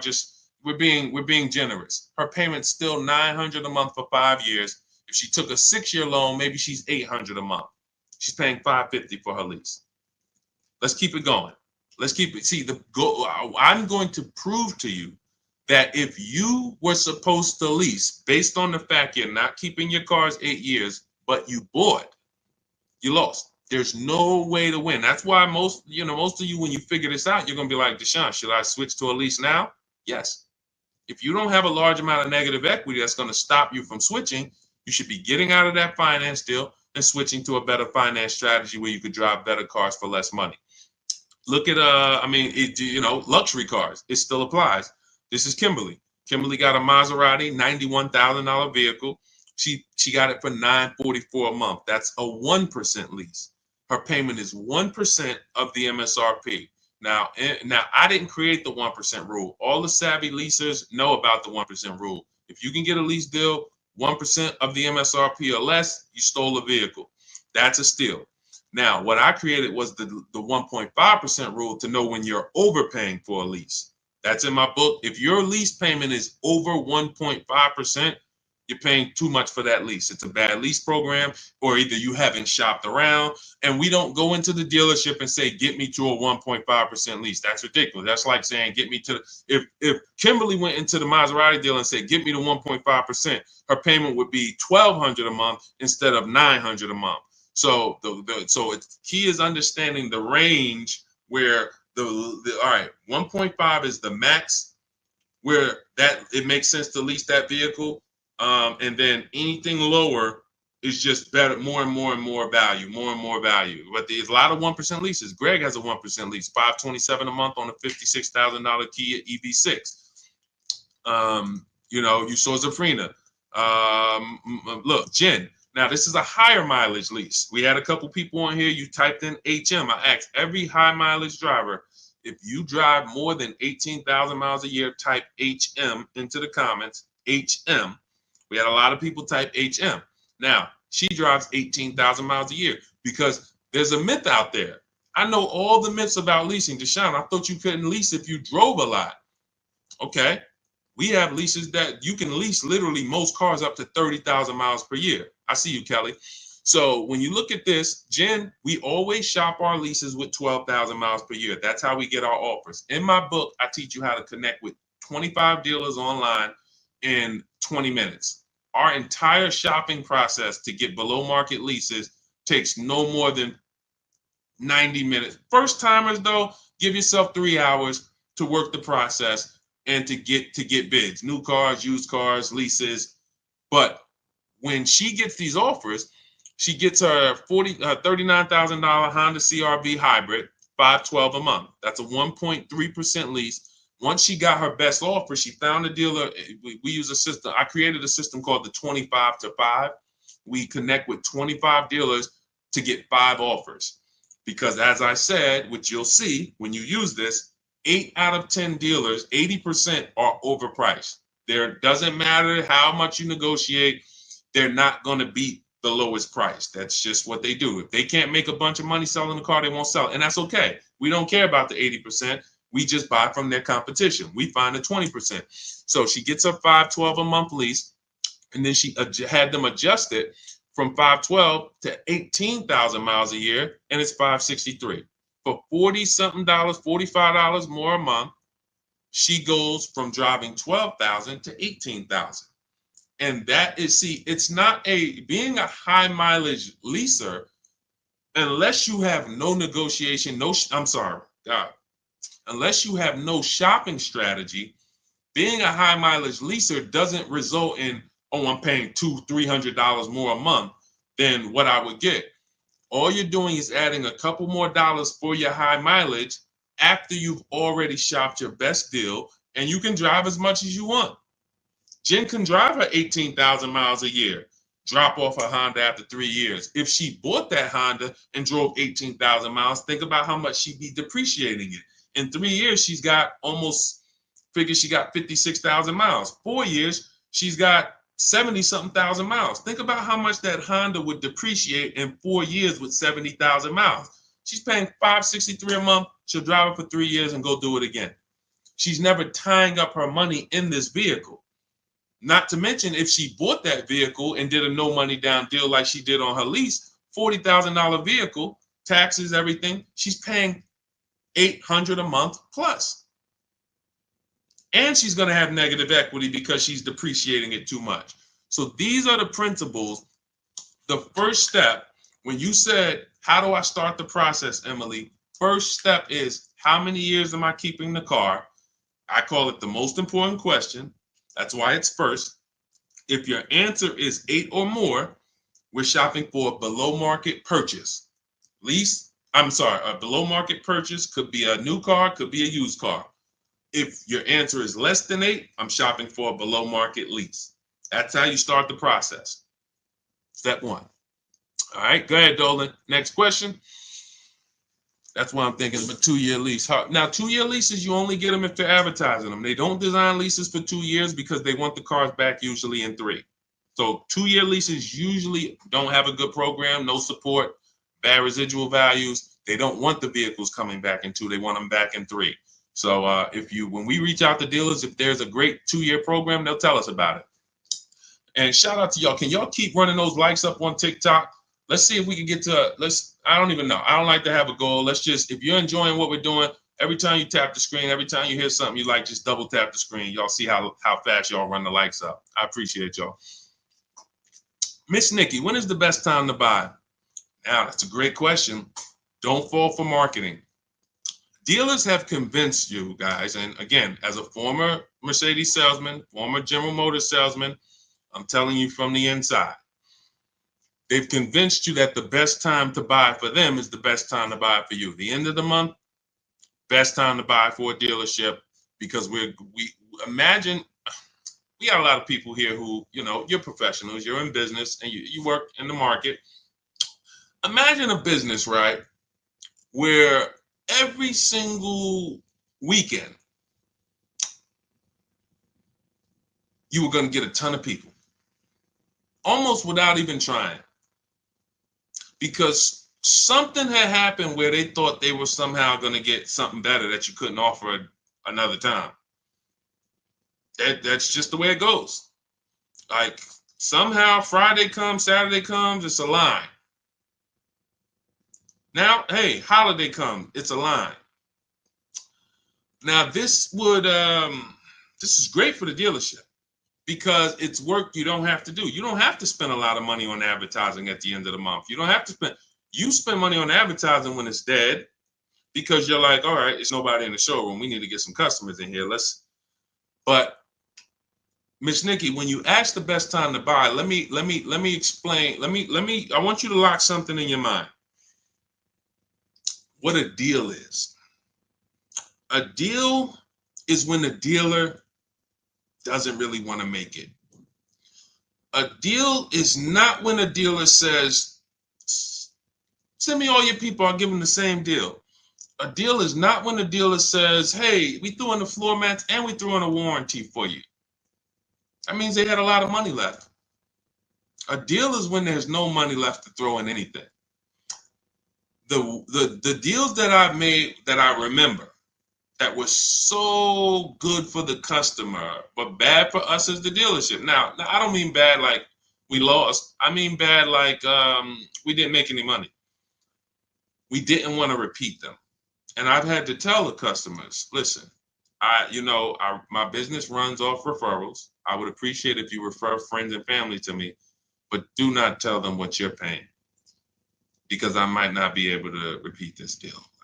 I can't promise you that I could repeat this. We don't want to do another deal like this. We'll do the best we can for them, but we can't repeat this. That's a deal. How do we get those?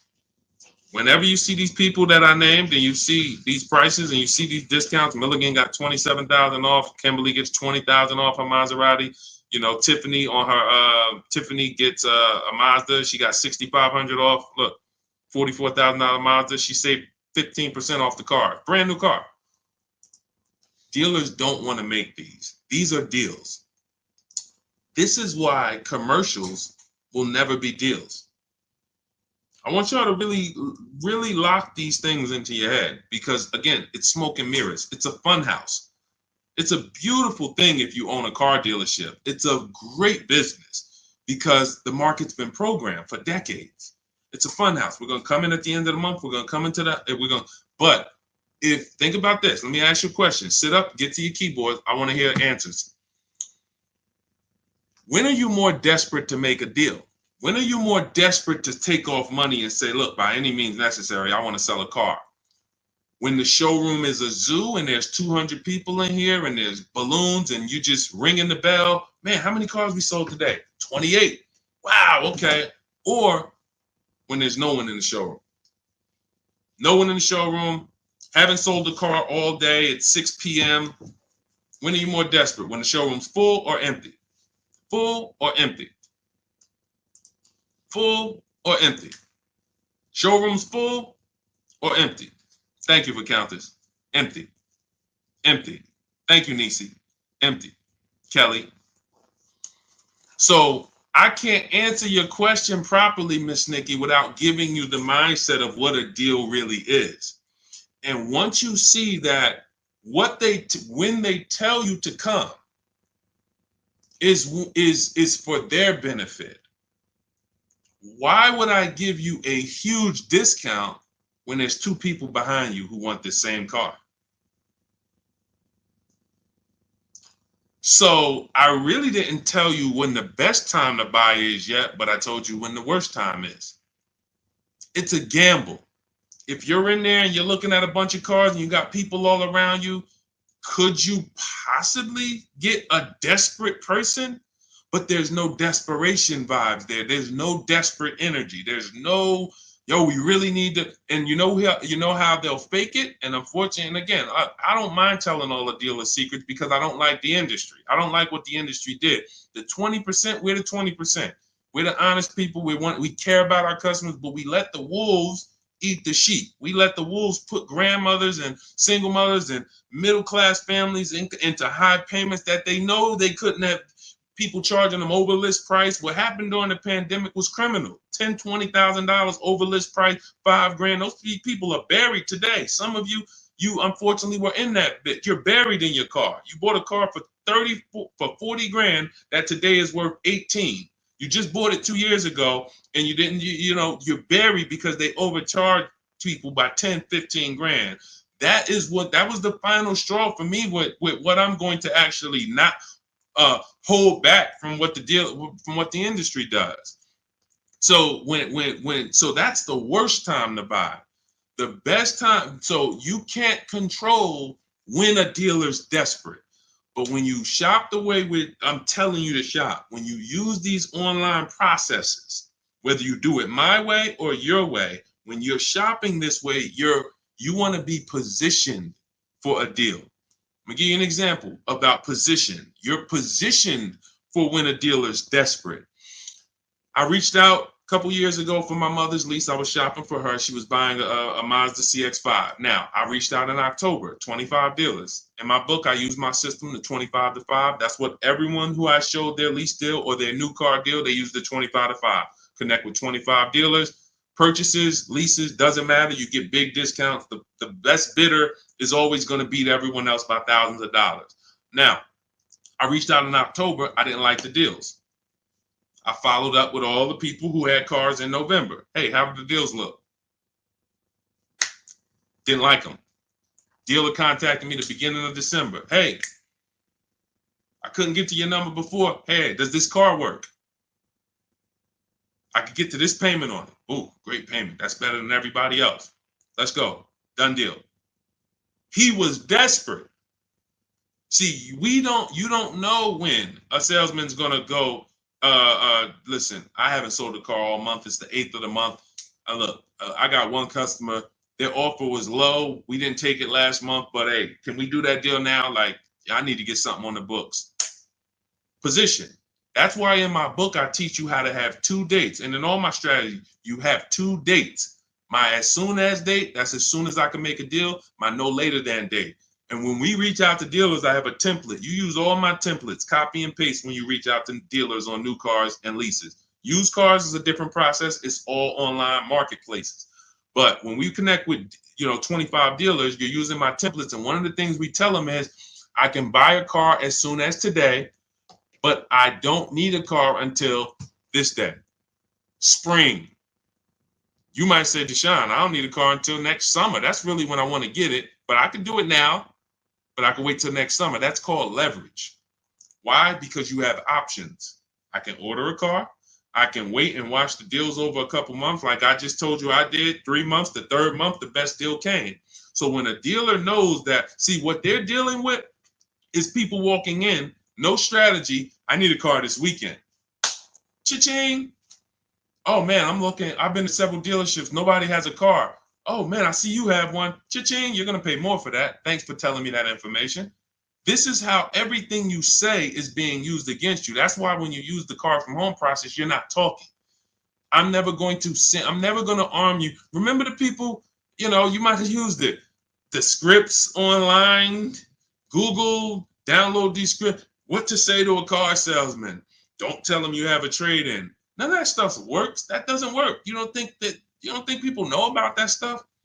So that you can't, you're dealing with someone who negotiates 3 times a day, 5 days a week on cars. You might negotiate 3 times a day, 5 days a week, office equipment. So the point is, when you are positioned, when you're positioned, which means, I'm not always going to wait till the last minute to start to enter the market. You've been trained to just wait until you need a car to enter the market. I'm telling you that you might be in an emergency now. Look, if you're in an emergency now, you look at somebody like Ansley. Ansley started the process and he did it in 3 days. Got a 1% lease. He said 1 car down, 2 more to go. He's paying. He got a 2024 QX60, $58,000 car, $554 a month, first payment down, which is a no money down lease deal. $554, $58,000 vehicle. That's under 1%. He said, look, I started the process Saturday. I accepted a deal Monday. I told you, our process is a few hours. When you get good, it'll be 90 minutes to 2 hours. You can get any car. But in the beginning, first time, it's going to take you 3 hours, maybe 4. But the point is, positioning is where you want to be. Because when you are connected with so many dealers and they have your information and they know you can make a deal, but you don't have to make a deal now. They know what you want. They're going to get all the people out the way who are desperate now. All right. I see you, Mercy. I see you, Stevie. I know you want a car, but you know what? I can't get to this price. And I got all these people in the showroom now. Let me sell them a car, sell them a car, sell them a car. All right, let me sell them a car. They're not getting good deals, but look, let me just sell them. But they're right here. This is like low-hanging fruit. I see you, Stevie, but you said you don't need a car until later spring.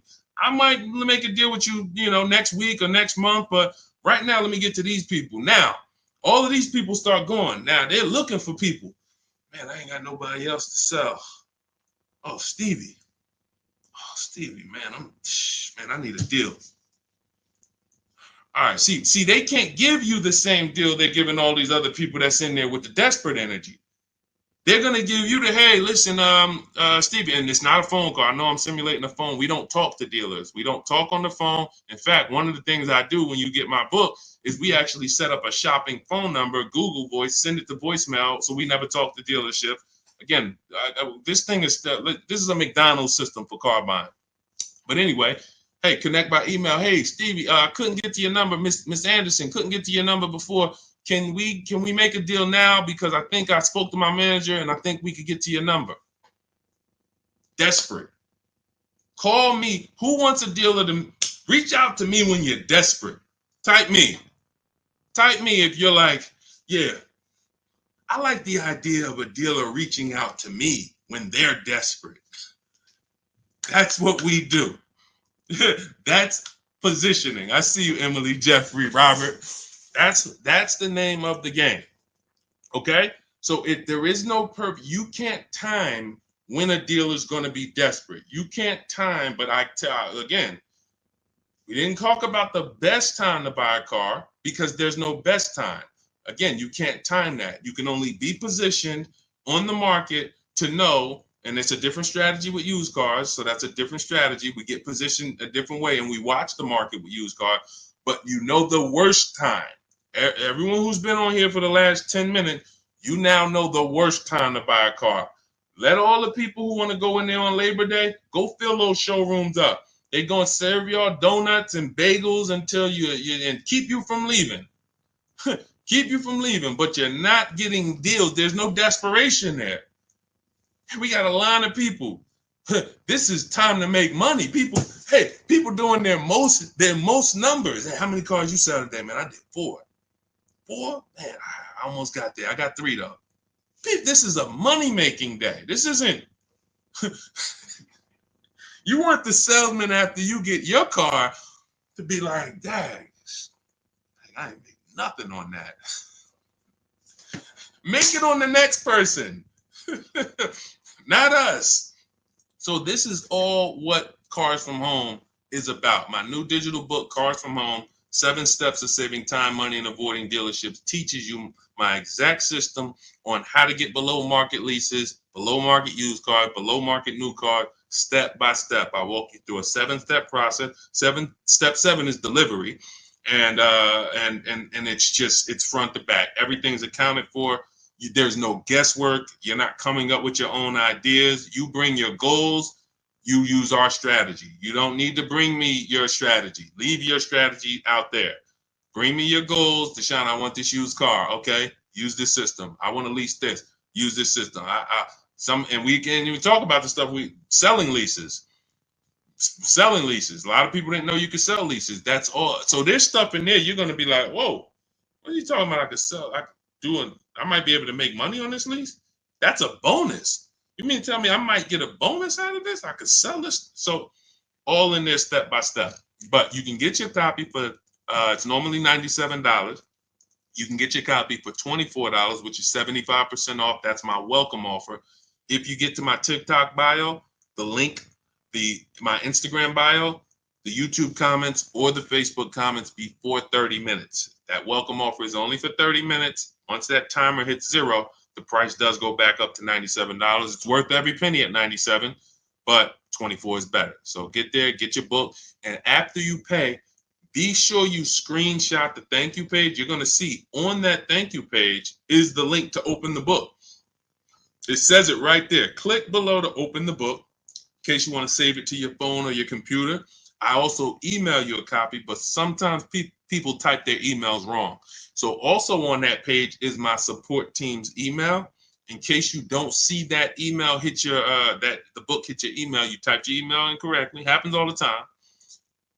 Email my support team and we'll get you your copy over. So, all right, go get your book and then come on back to the stream before the timer hits 0. Go ahead, Dolan.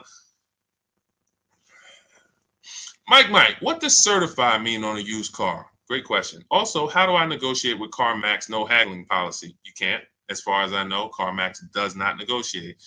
So let's talk about your first question. Certified. Certified is a process of restoring a vehicle that is used to as close to new as possible when it comes to the components.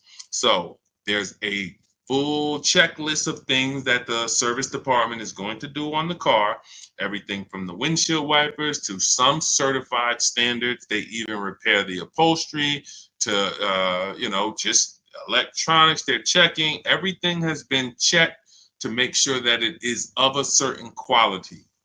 Here's what it does not protect against: previous owners' incompetence or lack of maintenance.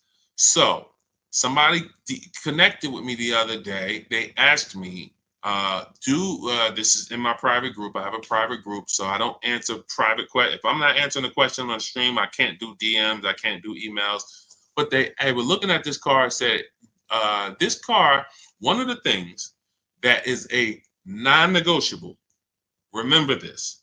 If you have my book, you don't need to remember this. But non-negotiable when buying any used car, service records. We must see a Carfax. We must see service records.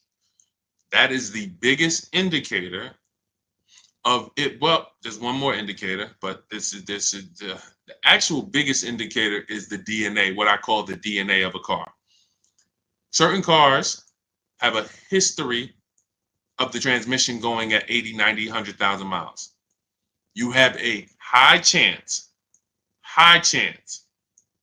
of the transmission going at 80, 90, 100,000 miles. It's public record. We do a search. It takes us 5 minutes. Every single car that we are considering buying, you have to check the DNA of the car. With this search, we go to Google, we type in the year, make, model, initial quality, year, make, model, reliability, year, make, model, longevity. If we're buying, if we're leasing, we don't need to check. We don't need to check longevity. And we're skimming Google. That those first couple pages, we skim those Google articles to see if there's any bad data from the third-party sites, below average reliability, transmission issues, engine issues. We're going to see that. Now, what we did, that's the checking the DNA. You can't change the DNA of the car. You cannot take a car that has a history of electric problems and change that. Now, you might get lucky and say, wow, I didn't have any. But when it happens, You cannot be mad. It's built. It's the way the car is made. It's not. It wasn't your fault. What did I do? I took care of it. I maintained it. I changed the oil. I changed the brake fluid. That's the DNA of the car. So once we check that, now we move into our when we actually, now we've decided this car has good DNA. Now let's find the best one. Now that's when we're going to service records, because the car has good DNA. But if an owner did not maintain that car and they can prove it to you, that is not a risk I'm ever going to take. Hey, but I changed the oil myself, man. You know, it's not on the Carfax. I changed the oil myself. I'm sorry. That is not a risk I'm going to take. Because if you did not maintain this car properly, I can't be mad when something happens to it. So that is one of the biggest things that we look for. And they can certify a car, Mike, and it has very limited maintenance history. So you might think, oh, it's certified, it got to be good. If you look at that Carfax and you see serviced at 5,000 miles, 10,000 miles, 30,000 miles, there's a gap there. Wait a minute, what happened between 10,000 and 30,000? Where are the service records? I would never get that car. I don't know. Yet 20,000 miles. Maybe they did change the oil. Maybe they didn't report it, even though places like Jiffy Lube and Anco, small spots, they report. But maybe they didn't. I don't know what happened. And because I don't know what happened, for that reason, I'm out.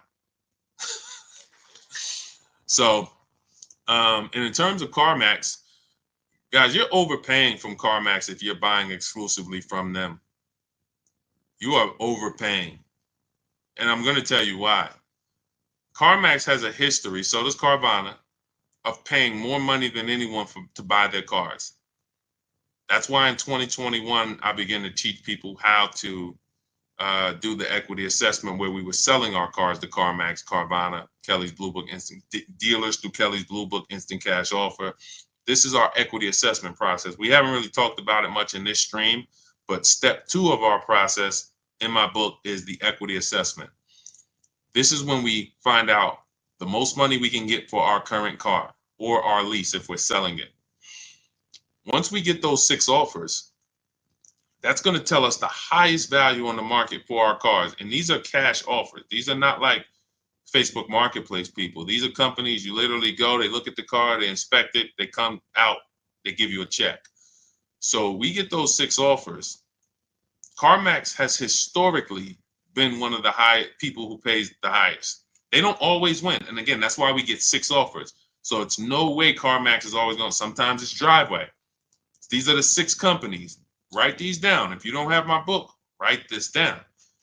The 6 companies that you should get offers from are CarMax, Carvana, Driveway. CarMax, Carvana, Driveway. That's 3 online used car buyers. They operate a special system. They only sell used cars. The next 3 are websites that connect you with a local dealer to get a bid online. And that's Car Guru, Sell My Car, AutoNation, and Kelly's Blue Book Instant Cash Offer. So we're getting 3 offers from dealers. We're getting 3 offers from the biggest online buyers in the country. 6 offers. CarMax historically is going to win a lot of those bids, which means they're paying more than anyone for their inventory. What does that mean when they go to sell it? Simple economics. You can't buy high and then sell low. You're out of business. So what they're depending on, Mike, is people like, I'm not going to say like you, even though you're asking exclusively at CarMax, seem like you're locked in onto a car at CarMax. And you probably want to haggle because the price is high. If you looked on other websites, in my book, I teach you how to look on 8 marketplaces. 8. AutoTrader, Cars.com, Car Gurus, Carfax. CarMax is on there. Carvana's on there. Driveway's on there. eBay Motors is on there. But CarMax is not exclusively on there because they're going to lose most of the time. And when we shop our markets, what we've seen historically is every car we look at, CarMax is usually not going to win. Sometimes they will, but most times they are not because they pay too much for their cars. So it's no point, and they don't negotiate. And in fact, now that you kind of know this, you understand they can't negotiate. If I paid this much money for this car, I got to sell it for more. I can't lose. So anyway, that's why we never exclusively buy from anyone. Everything we do is a bidding process. Everything we do, someone won. And that's what I want you to experience. I want you to, when you buy a car, when you get a loan, when you sell your car, not trade. If CarMax bought my Jeep in 20 when did I sell it? 2021. I sold my Jeep. They paid a ridiculous amount of money. They sold that Jeep to someone. They paid me at that time. It doesn't matter. It was a whole lot of money. But they won. They weren't the only offer I got. They won the bid. All the other companies lost. When I leased the vehicle from my mother, they won the bid. Everyone that I showed you so far on this stream, Ansley, the dealer he got this Infiniti from won the bid. He got multiple offers. This dealership won. Jen, when she got her Honda, that dealership won. Tasha, when she got this pre-owned Lexus, the dealership who had this pre-owned Lexus, not even 1 year old, $9,000 off, that dealership won. Where a dealership has to win, and when you start using our process, and again, if you want to try to do this your way, I don't care. Just get bids. Make sure that when you are buying something, you think about what I said about the Prego and ShopRite and Pathmark and Stop and Shop. You can walk into Stop and Shop, see Prego spaghetti sauce, $4.99. You go into Stop and Shop, same Prego, $5.99. You go into Pathmark, it's on sale today, $2.99. Same exact product, the garden vegetable. What's the difference? Where it's being sold from. So that's how you have to view the car market. That Nissan I'm looking at, you have it for one price. What is the dealer who has it? What does he have it for? What does he have it for? What does she have it for? And that's when you're going to win. That's when you're going to see. You've got to prove this to yourself. And that's what our entire system is about. Everything we buy, someone won a bid. That's why you could be a horrible negotiator. You're going to win with us because you're not negotiating for a deal. Essentially, all these people are negotiating with each other. So that's to answer your question, Mike. You learned about certified, and you learned why I would never exclusively be buying from CarMax. All right? Go ahead, Dolan. All right. Can we still negotiate in today's market, or is it more shopping online and choosing the best one? No. This is. And look, I never want to assume. I know a couple of you are still. All right. Let's just take this was a sweet question.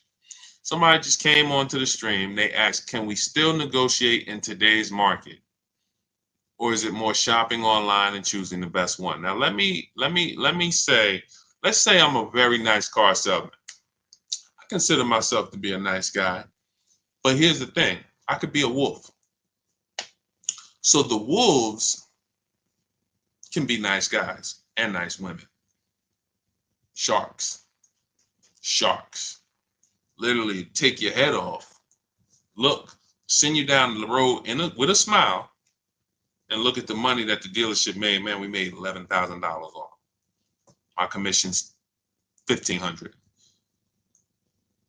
The reason I'm saying that is because if you walk in and a nice person can get you to ask them that question. Hey, let me ask you. You seem like a nice guy, Deshone. Let me ask you, man. Can we still negotiate? I've been here. I see what the market's doing. I've been here. Can we still negotiate in this market? Now, what a wolf is going to say, and quite honestly, see, because a wolf can lie. 80% of dealers, 80% of salesmen can lie with a straight face. That's why we're looking for the 20%. But you don't know who they are unless you're home. When you're talking to one, you can't say, you're a 20% dealer. That Deshone Auto Advisor, he taught me about people like you. I can tell you're 20%. No, 20% win. They win. If you ask them that, they're going to say, Well, you know the inventory is limited, right? And you know there was a strike. You remember last year? It's like we wanted the prices to go down. Like, I always like to make deals for people like you. And, I love being able to take money off and get you to where you want it to be. But pandemic got limited inventory. Then we went and we got a strike. You remember the union worker strike? Now interest rates are very high. There's always going to be something they can say. That's why your innocence and your asking and your trusting of them is what some of you got the car salesman at your barbecue. You're bugging. You're bugging. And let me tell you something. A car salesman who will earn your business each time. This is how you're going to know. This is how you're going to know. When you start using the Cars from Home system and the same dealers, the same people that sold your grandfather cars and your mother cars, and now they've been selling you cars, and they've been selling it for 30 years. They've been in the business. Come on now, you know me. When you start saying, all right, Charlie, when they see your name come through on the computer, instead of you walking in the dealership, now they're gonna get on the phone with you. They're gonna try to call you. Hey, Sue. Hey, I just saw you put in an internet inquiry for your car. What? Why didn't you just come in? Why didn't you give me a call? Well, actually, I want to do this whole thing online this time. I know we're in 2024 and, I don't really love the coming in and spending. I just want to do it online. And, I'm just getting a couple offers just to make sure that the price is good. Oh, come on. So when can you, if you hear that, he's been making big money on you. He's been making big money on you. And the trust leads to you not shopping. Everyone, and lock this in. See, there's a couple things, mindset things. See, I could teach you the nuts and bolts, the how-tos. That's the simple. I need you to get the mindset first. When we talk about the things we've been discussing on this stream or more, yes, we're going nuts and bolts, but there's mindsets I want you to lock in. Worst time to buy a car. No longer am I asking the best times. I know the worst times. When we look at the competition aspect, once you start making a dealer compete who you've been buying from, you're going to see that they were making a lot of money on you, and they're going to get mad when you start making them compete. They're going to get mad. And that's what you need. You need to know that. Now, somebody who doesn't care about their money, hey, man, listen, man, is it really that serious? No, all right. It's only the second most expensive thing you're going to buy in your life. No, it's not that serious. It's only behind your house, second most expensive thing, and you're gonna do it every couple years, but it's not that serious. If you'll go and spend $40,000 on a car quicker than you would invest $40,000 in a business. Look, some of you, if you were starting, shout out to the sharers. I see all the people sharing. I appreciate you. I'm glad y'all are enjoying the show. If you were starting a business for 40 grand, how serious would you take that? How serious would you take that? You got lawyers, you have business consultants. You're gonna be like, you're praying, Lord, is this the right thing to do? I don't want to make the wrong decision. This is for same 40,000, but we're going to make a $40,000 decision on a car like that. If we were talking right now on this stream about investing 40 grand and protecting, if I was a business consultant, I'm like, hey guys, you're about to invest 40,000, 60,000, 100,000 in a business. Let's make sure you have what you need to protect that so that you don't lose it. People be locked in. Yeah, I can't lose my money. We talk about cars. It's like, Sean, is it really a serious, man? This sounds like you're making cars.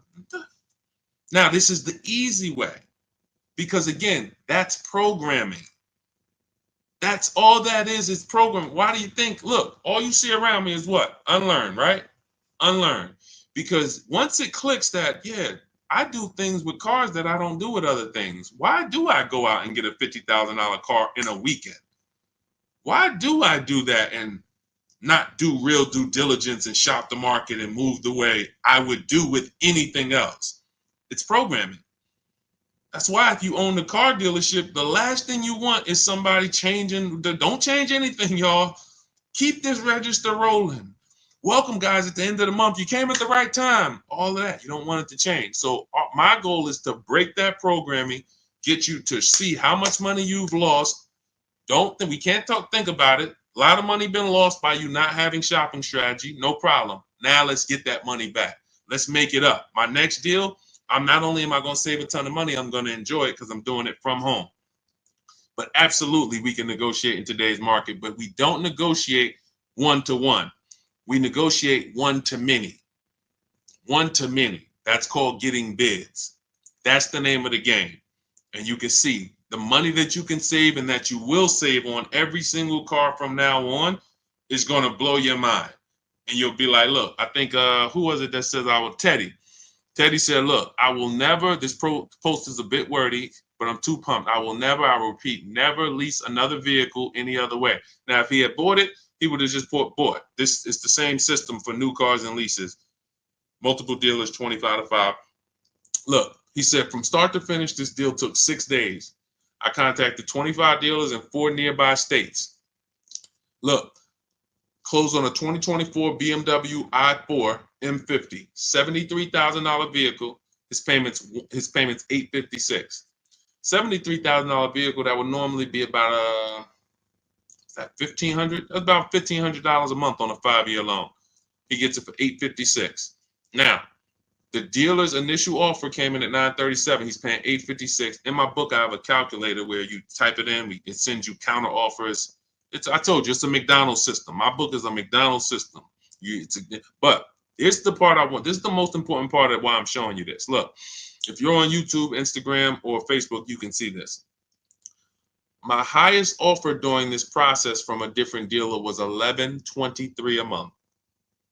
Think about the Prego, Pathmark, Stop and Shop, ShopRite. Prego spaghetti sauce there, it's $1, $2, $3 difference. Cars, $2,000 difference, $10,000 difference, $8,000 difference from store to store. But here's another thing. Look at what his closest dealer, my local dealer came in at $986. That's Charlie. That's Charlie that been buying cars from, live down the street. I'm 20 minutes away from you. What do you mean you want to shop around? Come on, how many years you been buying cars? His closest dealer, $986. If he would have went in there, he would have left $160 a month on the table. You cannot trust these people. Just get out of the emotion. Stop letting them get you emotional, talking numbers in the dealership. Use the computer. The computer is your friend.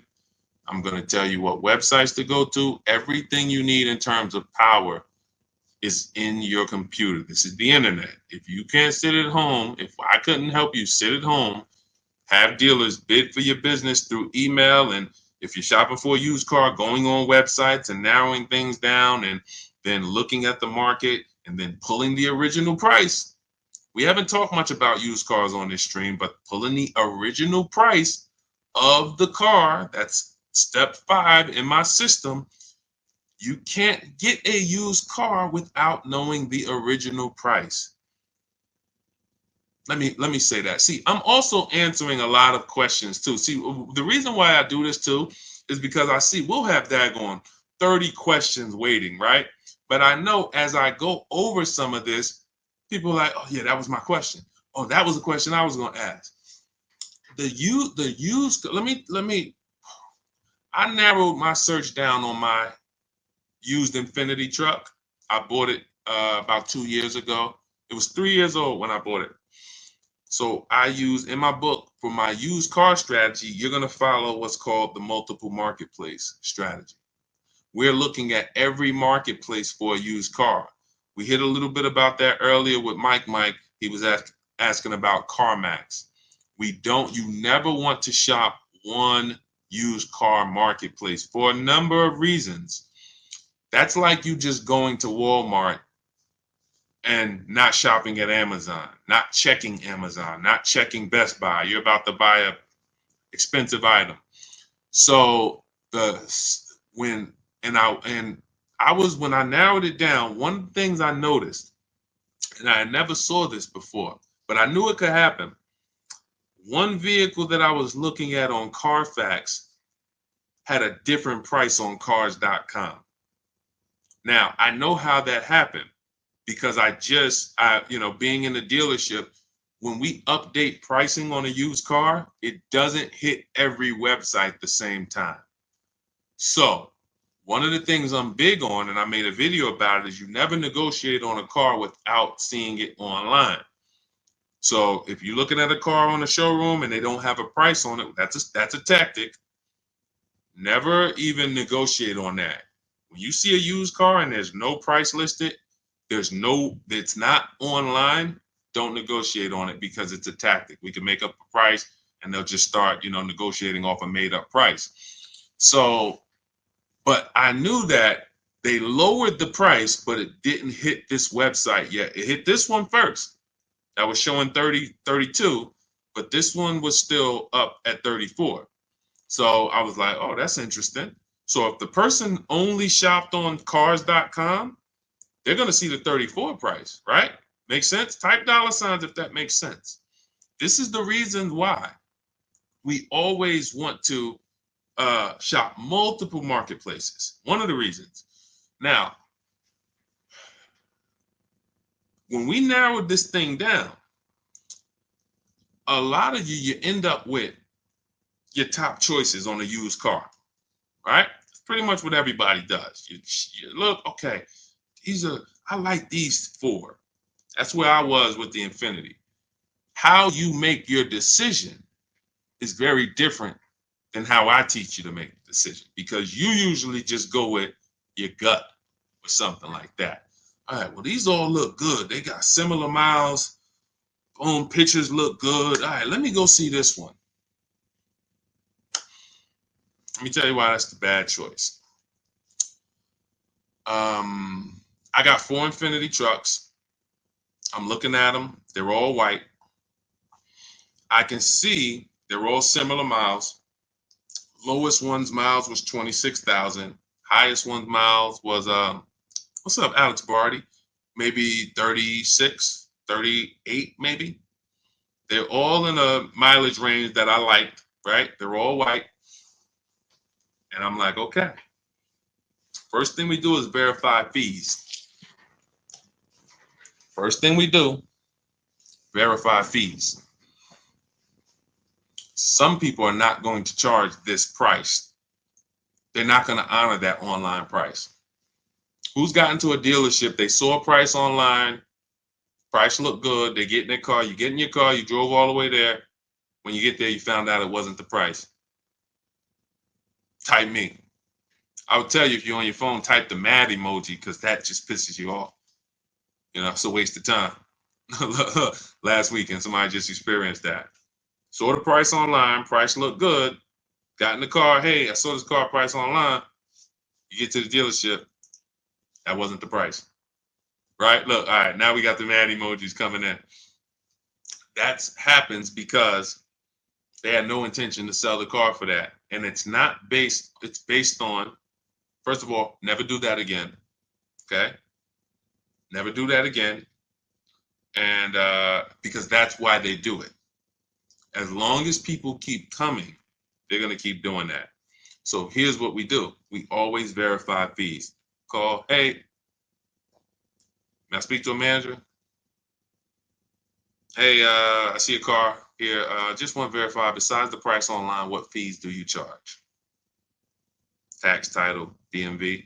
Sounds good. Tax, title, motor vehicle fees. I'm sorry. Tax, documentation fee, motor vehicle fees. Those are the 3 real fees. Every dealership I worked at for 14 years, those are the 3 fees. Never had a dealer. There are dealers that just make up fees. Prep fee, marketing fee, internet fee, all of these fees, low jack fee. I've never worked at a dealer that actually had made up fees. I think that's an integrity issue, but there's tons of dealers that do it. You can't waste your time, and I'm going to tell you why. People say, well, if I do that, Deshone, I just walk out. I ain't buying that. Well, you wasted your time. You lost. When you get in your car, drive to a dealer, talk about the car, find out the car's overpriced, leave, drive your car home, you wasted 2, 3, 4, 5 hours of your time. And you still need a car. So you want to verify fees before you come. But now this is what we do. This is the step we take that most people don't take, and I teach you how to do this in my book. I'm looking at the 4 Infinities. I pulled the original price of the vehicles, and I see that one Infinity was $46,000 when it was new. One Infinity was $48,000 when it was new. One was $52,000 when it was new, and one was $54,000 when it was new. Very big difference. See, if you bought a used car in your life, type the letter U. Type the letter U. If you bought a used car, type the letter U. If you did not get the new price of that vehicle, there's no way for you to confirm if you truly got a great discount. You bought the vehicle based on some artificial market value that they tried to show you. Algorithms.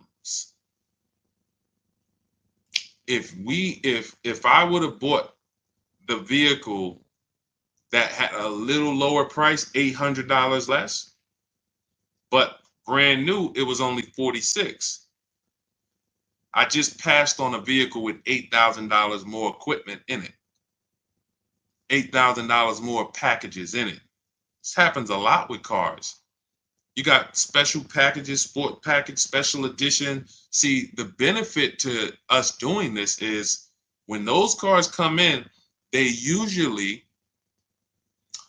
owners don't usually get the most money for them. The dealers usually pay less because you get a person who had all this nice equipment in their car. When the dealer trades it, which is why we don't trade, so much we couldn't talk about on this show. Like, we could be on here for 4 hours just and not repeat a subject. It's just, again, that's why the book is there. But anyway, but when a person gets all this fancy equipment, most times when they trade it into a dealer, the dealer's not giving them all the money based on those special packages that they got. They're paying them a little more than what the normal would pay.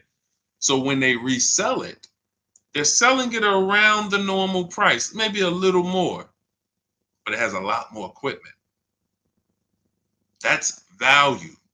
When I bought this Infinity truck, it was around the same prices of those other 4, asking price, but it had a lot more equipment in it, which means it was more value for me. That's the name of the game. We never buy a used car without getting the original window sticker. So this is all in my digital book. Single pay leases. All right, let's talk about that because I don't really get that question a lot.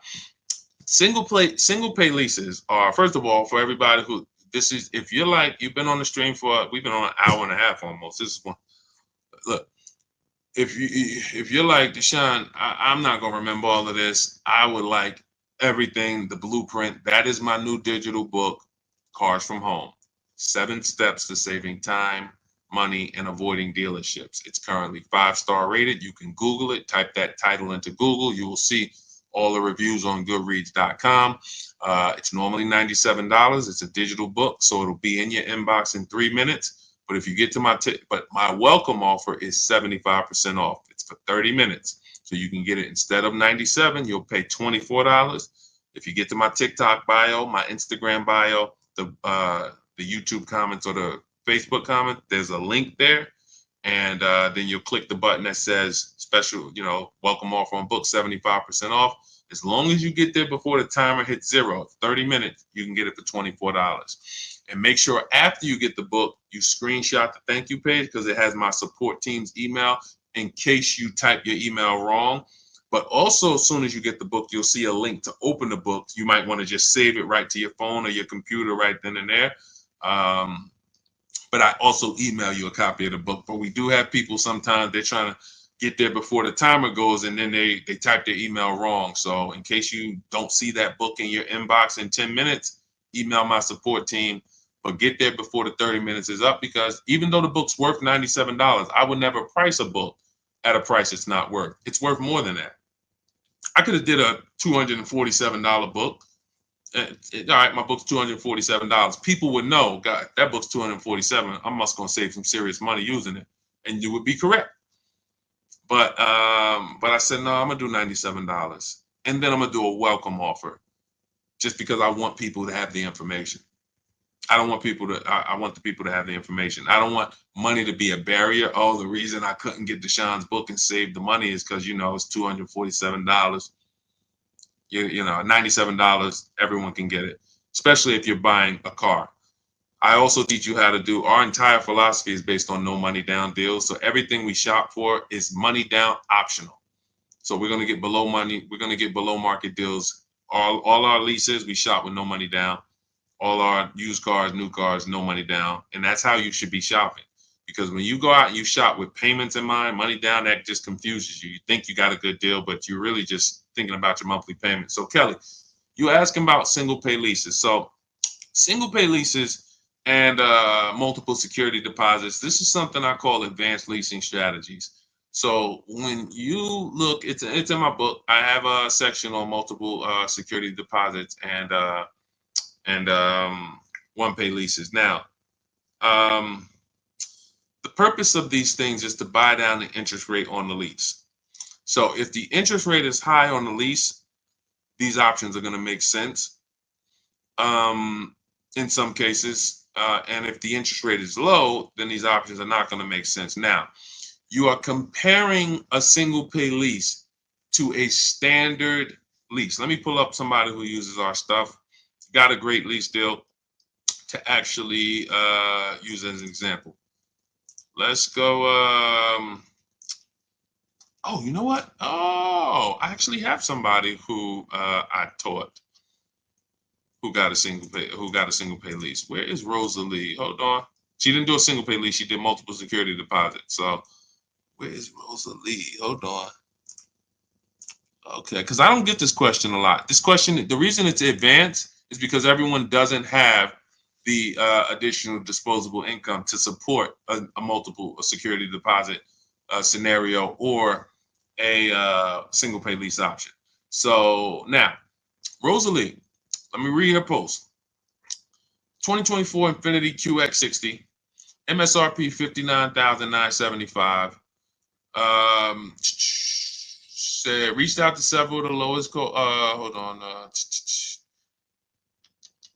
She's so excited because Rosalie was a negotiator. So when she started using bidding, it made her life easy. She wrote this long post. Hold on. All right. Where's her payment? $592. So her payment's $592 on a $59,000 vehicle. That's a 1% lease, right? So she inquired about multiple security deposits. Multiple security deposits allowed her to now. Well, let me do this because this is some advanced teaching. Again, this is not for everybody, but I do want people. I worked for Mercedes for years. We always had to have one pay leases and multiple security deposits ready because we had a lot of people who was considering these things. So here's how you consider it. She would be looking at her standard lease deal, $592 a month, $59,000 vehicle, one pay lease. Add up, what am I paying over 3 years? $592 a month. What am I paying over 3 years? Over 3 years, $21,000 to drive a $60,000 vehicle, not even including the taxes. This does include the taxes. $21,000 to drive a vehicle for 3 years. Now, work me up a multiple security deposit option. Multiple security deposit option, $5,400 she puts down. Monthly payment reduces to $493. Okay, so I'm going to let you hold $5,400. You are going to now use that for 3 years. I get it back at the end of the lease. This is the same thing with a one pay lease. You're paying all this money up front. They're holding that. They're going to invest it. It's their money for 3 years, but it's in the contract. It comes back to you after. Now, $493. Now, she's giving them $5,400 and her payment's going down from $592 to $493. Let's call that $100. So $100 a month times 36 months, $3,600. So in exchange for me letting you hold $5,400, this is what I'm getting back in terms of net money. This is what I'm saving. See, because if I don't do this, now I'm paying $592 a month. $592 is more than $493. So if I let you hold this, I actually get this back. Now I have an advanced leasing calculator where, if you get my book, if you have my book, because again, these things are proprietary. Like these are our intellectual property. These are our proprietary things. These are the things my members use in Cars from Home that shop with me. I have a calculator I invented that you put the first offer in, and then you put the one pay offer in, and it tells you if it's worth doing. It tells you the return. You're comparing the return. That's all that matters. With a multiple security deposit scenario or a one pay lease, how much am I getting for letting you use my money? How much net money am I saving for letting you use my money for 3 years? And that's how you view it. Now, in some cases, it doesn't make sense. You'll see, all right, my payment's only dropping by $20 a month for letting you use almost $5,500. That doesn't make financial sense. That's how you weigh it. That's how you weigh it. Great stuff. I don't get to talk about that much, but I'm glad you asked that. So, yes, you will get that money back at the end of the lease. Absolutely. But you're comparing the return. You need to shop the original offer first and then look at what is my offer with it. Oh, you bought the book this morning. Okay, so do me a favor. Send me an email to the book, to the link you got. Do me a favor, because who will see this? If you send an email back to that book, then Sandra should see it, and just say Deshone told me reach out for the advanced leasing calculator. Because again, I don't think I have it in my book. It's in my class. I have an online class where I teach this, but just send an email to the same email that you got the book, and I'll send you the link. And then all you do is just get your offers and then get the offers afterwards with the one pay lease, and then just put them into the calculator, and then it'll tell you if it makes sense to do. Okay, a lot of stuff that I've made, I just wait till y'all see what's coming. Anyway, the people who are with me early, you understand, you'll know early, but Cars from Home software will be launched very soon. We built 7, in my book, I have 5 calculators that we built. Like, I can't even sit here. These are calculators that you'll be like, yo, the perfect budget calculator. I don't see this on Google. It's not on Google. We invented it. The counter offer calculator for purchases. We invented it. The true value calculator. You put the original price of the MSRP of the used car and then the asking price, and you compare it. That's the true value discount. That's how we shop used cars. So I can't tell you everything that's in the book. It's like, I could tell you, like, I told you, like 20, 30, 40%. You'll see it and be like, wow, it's like, there's tons of surprises in here. I'll link you to videos to watch this. Anyway, this has been one of our longer streams, but I think it was good. Everyone who, you enjoyed it, I'm glad you were here. I'm glad. I hope you got, if you were locked in, you got value, because we went over so much. But a big part of why we have to do things this way, in my book, I have different paths. We're talking to different, you have a different profile than everyone else on here. You're leasing right now. That's a different profile than the person who's purchasing. That's a different profile than the person who's purchasing and needs to replace their old car. That's a different profile than a person who's purchasing and they're a high mileage driver. That's a different profile than a person who wants to pay cash. So my book is set up in a way where it's paths for each person. If you're leasing, you're not reading about pre-owned cars. That's just going to confuse you. So you pressed it. It keeps you on a path. You're on a certain path. But we're answering questions based on everyone. It's not just you. 20 other people in different scenarios. So that's the reason why one size fits all car buying advice will never work. All of y'all should be doing this. You'll very rarely hear me say that. I'll give you a whole principle. Hey, all of you should be asking yourself how many years I'm keeping the car so you can determine if I buy or lease. That's a question we all ask, but the answers to it is going to put us in different categories on whether we buy or lease. And then whether we buy, should we buy pre-owned or new? So you need custom strategies. That's what Cars from Home is. It's custom based on your scenario, a specific path for below market leases, below market new cars, below market used cars, high mileage driving strategies. There's two short-term strategies for high mileage drivers: a below market lease, high mileage lease. We talked about Jen earlier, or there is a strategy we call 2 cars, 1 payment, where you buy 1 car, you shop for a car, your first car, you pay it off, and then you go lease your second car. You have 1 payment, but now you have this car that you put your mileage on. It's kind of going to get old over the 7 to 8 years, but you got your new car that you're rotating, and now neither one of those cars you're putting a lot of miles on. You might do 12,000 on the lease, 12,000 on the old mileage car, and now you got 1 payment and 2 cars. One is a nice car.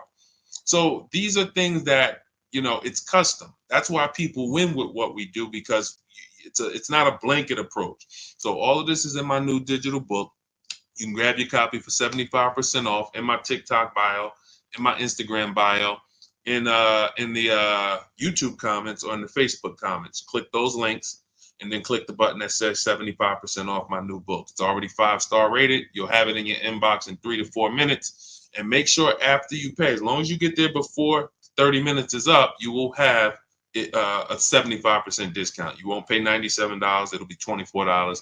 And after you pay, save the screenshot with my team's email, because in case you type your email wrong, you have my support team's email. So, all right, I'm gonna check out. This is one of our longest streams, and I need to eat. I need to get some. This water is not doing it for me. So, grab your book. Continue to unlearn.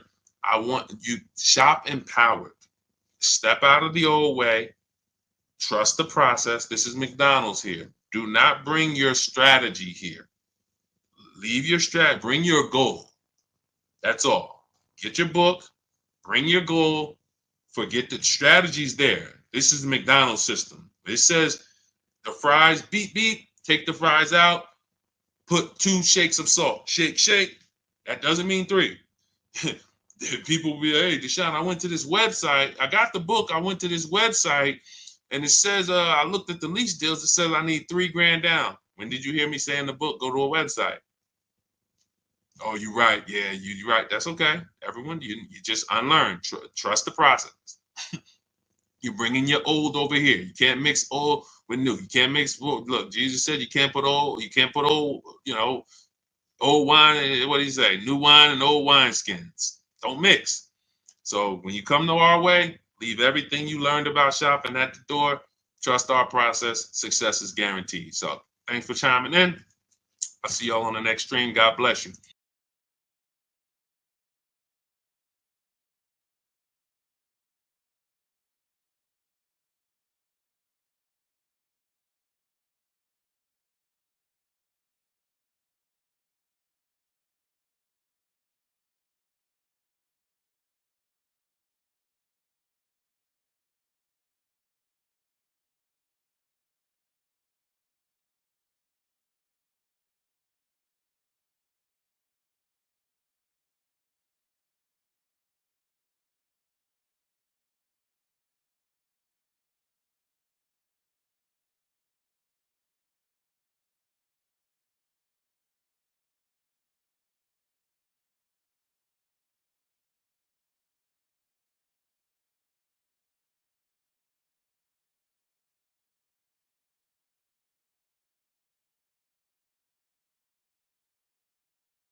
Welcome to Car Shopping Questions and Answers. I'm your host.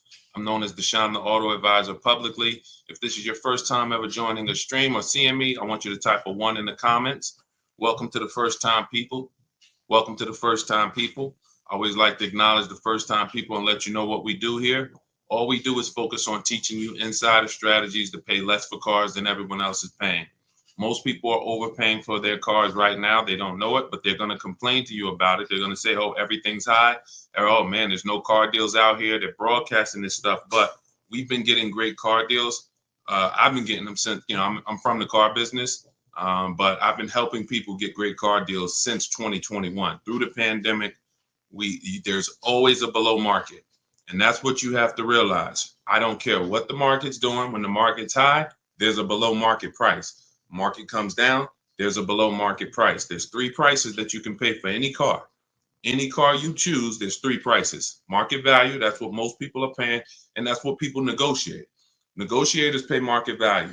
They'll drive down trying to fill for the bottom and try to get the best deal. But then the people who can't negotiate, they pay above market value. They'll pay $3, $4, $10,000 over market value because they think I guess that's what this is my only option. But paying below market value and guaranteeing that you're paying below market value is reserved for the people who get bids. What does that mean? You make dealers compete. When you make dealers compete, you start buying cars like you buy everything else in life. Everything you do in life, most of it, you're actually making people compete for your business. When you go into the grocery store, you don't just walk in and pick up one spaghetti sauce. You look around. You're looking at all the brands. You're looking at all the prices. You do it in a split second. If you needed a television, you don't just walk into Best Buy and pick up the first 80-inch television set you see. You look at Best Buy, Walmart, Amazon. You're looking at tons of sellers in minutes. That's what we do with cars here at Cars from Home. Everything we do is about competition and driving down prices through competition. So this entire show is going to be sponsored by my new digital book. It's called Cars from Home, 7 Steps to Saving Time, Money, and Avoiding Dealerships. You can get a copy as part of my welcome offer to you for 75% off. The book's normally $97. It's worth every penny. You can Google it. It's 5 stars. But as part of my welcome offer, you can get your copy for $24 if you get to my TikTok bio, Instagram bio, Facebook, or YouTube links. Click those links and then get there before 30 minutes is up. The welcome offer is for 30 minutes. And everything we'll be talking about over the next, hour or so is going to be out of this book. So start typing your questions and we'll bring them into the show one by one. Now, the reason why you need a process, as we start getting questions, as soon as we start getting questions, Dolan, you can bring in the first question. Until then, I'm going to lay out this 7-step system. The reason why a system is important is because if you don't know where you're at in the process, you're going to be doing things later that you should have done earlier. Give you an example.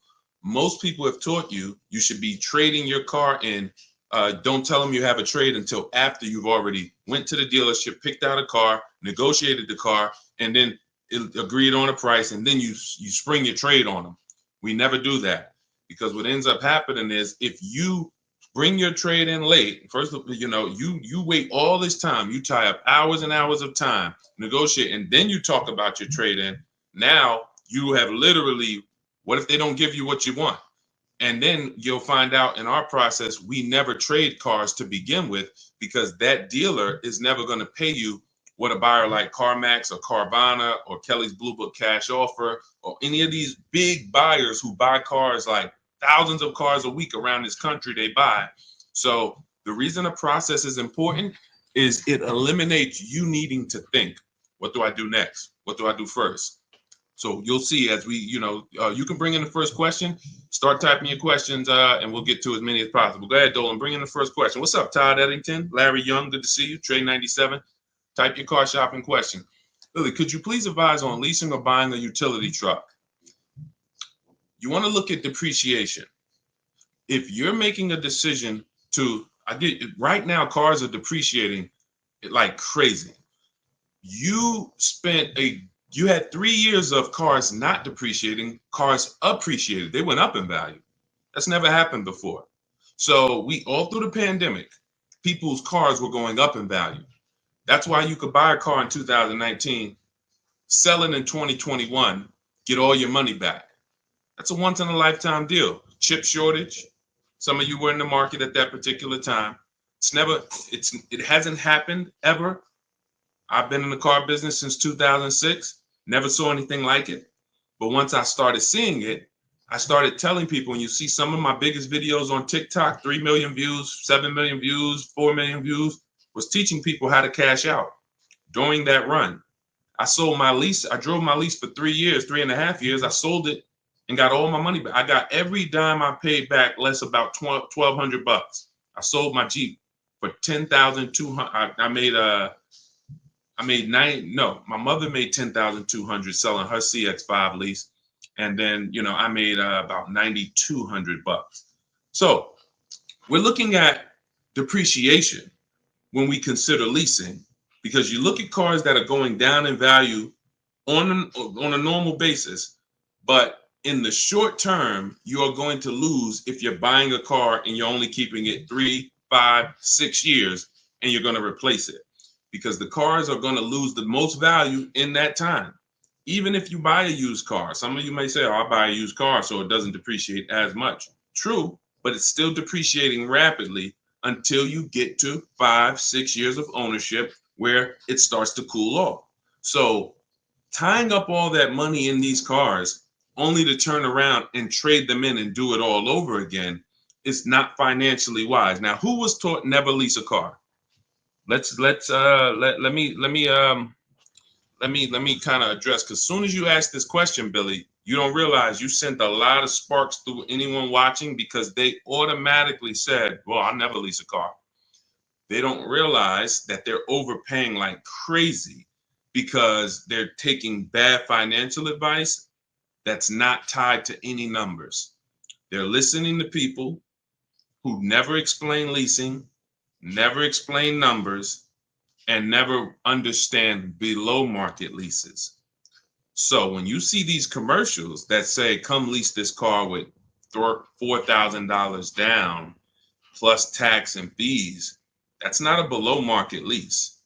That's a lease that it's really little to no value. Let me show you what an example of what a below market lease is. So look at somebody like Greg. Greg leases a Kia EV6 Wind. It's a $56,000 vehicle. He's paying $527 a month. No money down. So now you might have saw commercials and thought, in order to lease, I got to have money down. All we do is shop for leases with no money down. That's all we do. Look at Taupe. Taupe got her $54,000 BMW, $690 a month.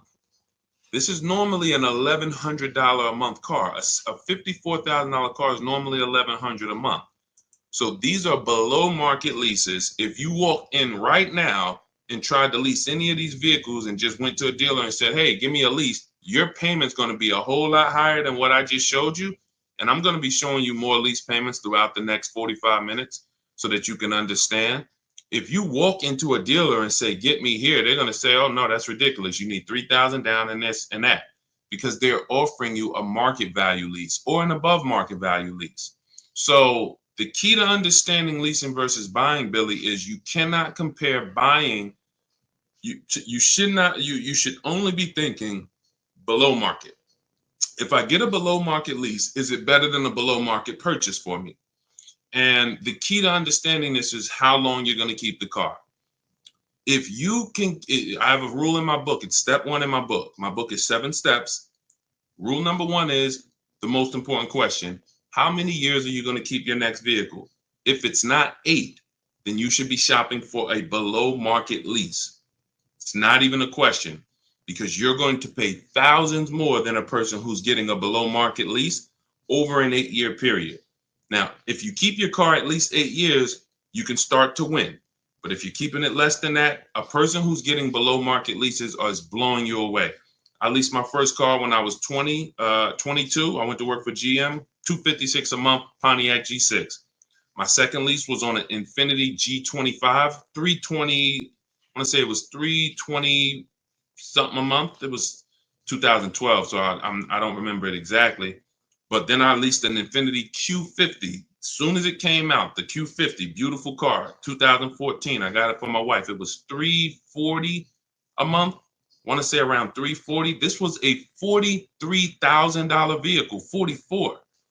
Then I leased I leased 3 Q50s in a row, 345, 365. I think my highest payment was like 370. I never paid anywhere close to 4. And I'm driving $45,000 vehicles. So I was already convinced, not just because I was in the car business, that leasing was allowed me to drive way better cars than people were driving for a lot less money than they were paying. So It's not a matter of, it's a matter of how long you're going to keep the vehicle. Now you could ask a couple more questions because you're getting a utility truck. If you're going to beat the truck up and like you're going to be throwing cement in it and doing all types of stuff, then maybe from a financial standpoint, it might be better to buy. You can ask a follow-up question and then we'll go deeper. Go ahead, Dolan. Keep typing your questions, everybody. We're live on Facebook, Instagram, YouTube, and TikTok. So if you type your questions, we'll try to get to all of them, but you need to type them. What's up, Jess? What's going on, Minty? What's going on, Arthur? Good to see you. Renee, a lot of people tapping into the show. Good to see you. Brian Wynn. When you buy a vehicle, you pay doc fees. I paid the vehicle off and didn't receive the title. I had to pay for the title when I already paid for it in the doc fees. Well, doc fee takes care of administration in the dealership. It has nothing to do with motor vehicle fees. Your motor vehicle fees is what you paid, which would be your registration, your license plate, and your title should be included in that. Usually the only time you're paying a title fee to get the title is if the title was lost. If the title wasn't misplaced, then I can't understand that. You would normally just, because the bank holds the title. So it's literally the bank holds the title. You might get, depending on your state, you might get a copy of the title with a lien holder on it. But the minute the bank's paid off, you get a release letter. The bank should send the title to you, and they shouldn't be charging you for that. So but listen, banks are not your friends. You know, you're too trusting. I've been in the business long enough to not trust car dealers. I've worked next to wolves and sharks. The problem is you trust car salesmen and banks. You think they're your friends. Yeah, I was at the gym the other day. Hey, I went to my Lexus dealer. A guy that sees me all the time. He knows me from, social media, but he also knows we work out together. And he was like, yeah, I went to my Lexus dealer. I said, you own a Lexus dealer? He said, what you mean? I said, you said you went to your Lexus dealer. Oh, no. Oh, no. I went to the one I bought the car from. That's what they want you to think. Come on in thinking this is your Lexus dealer. Come on, we're your friends. These people are not your friends. So we trust but verify. But I don't know why they charge you for the title. I've never had. I can't give you an answer for that. And you already paid for it. So go ahead, Dolan. See if we got any more. Oh, they said it's a digital title. Okay. Well, you're gonna have to. You know what, Dolan? Hit me in the chat, Dolan. And if you need anything, if you ever hit me in the chat, Dolan, because I see we got a lot of people on, but we don't have a lot of questions coming in. So, I can't look. I can volunteer. Look, here's one thing I can say about what I do here. You don't know what you're doing wrong. And I think that's why when we come on here, what I try to let you know, like I do a class, I stopped doing it, but I did it for 3 years, called Everything You're Doing Wrong, Buying, Selling, and Leasing Cars. We put over 30, we had to put about 30,000 people through that class in 3 years. And they came and they found out every mistake they were doing wrong, and they were just blown. By the end of the class, they were blown away. See, I'm just realizing this as I'm on this stream. You don't know what questions you should be asking. In fact, my first book, you can Google it to this day. It's not available, but it's called The 52 Car Buying Questions Smart People Don't Ask That Cost Them Thousands. To this day, that book has hundreds of 5-star reviews, because I'm sitting up here and I'm saying to myself, and this is something that, I'm going to talk about with my team. People don't know what they should be asking. That's why I typically come and I just start teaching and telling you, this is a mistake. This is a mistake. You know what? Why don't we do that? Let's do that. Let me pull up this. Let's do something a little different, because I realized that years ago. That's why I wrote the book. Let me see. Hold on one second. We're going to do something a little different today. And Dolan, if you do get questions, we'll get them in, because I know we're on 4 platforms. But let's do something a little different here with this. Okay. We'll go to some slides here. All right. Check this out. All right, give me a second. But those of you who are tuned in today, you're gonna get a little treat. You're gonna get a little treat. Let's see. Everybody who's gonna spend some time with us, I want you to start lighting up the screen, lighting up the lights, hit the like button, share button. This is a class.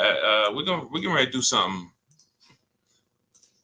All right, Dolan doesn't even know we're about to do this, but let's do this like this. Check this out. All right, this is the class that over 30,000 people went through, and we can do it like this. I actually want to start. This is everything you're doing wrong, buying, selling, and leasing cars. And let's go. Gift. Nope, the old version. Wait, be patient. Patience is a virtue. Because I updated this class several times. But hold on, just give me 1 second.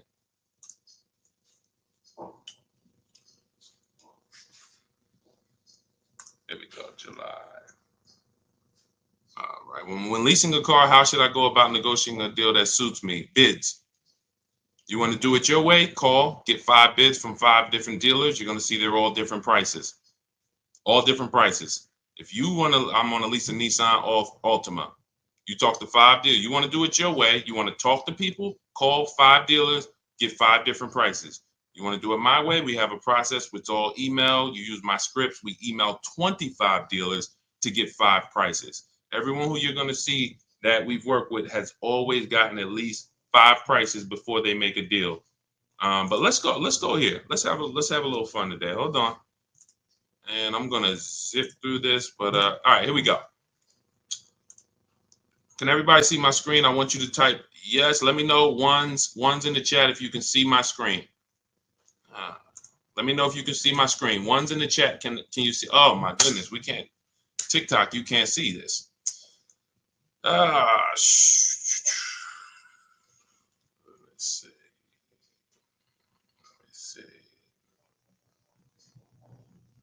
Let me see. Hold on.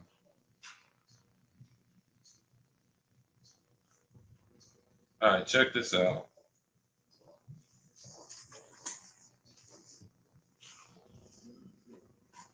Because we do these lives a lot, and I need a.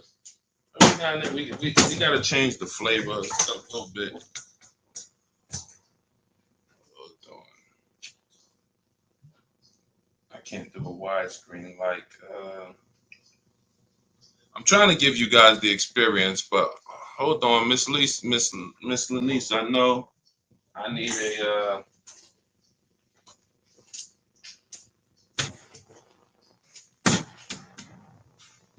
I need a tripod for you guys, TikTok. TikTok, we do the most for you. Hold on. Listen, we do the most for you. Hang on, Dolan. We're going to switch this up. I know we didn't plan this, but because people don't know what questions they need to be asking, we're going to do something a little different.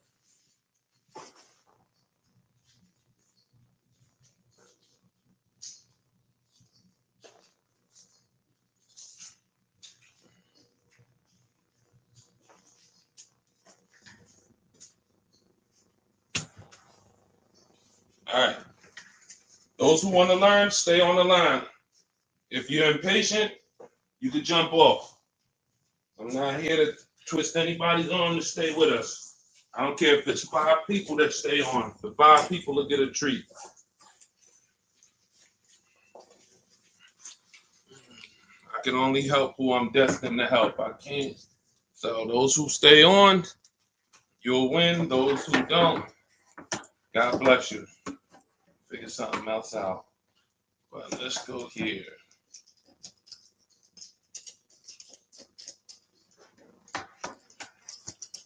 Now, this will not be a live that we ever repeat, most likely. Hey,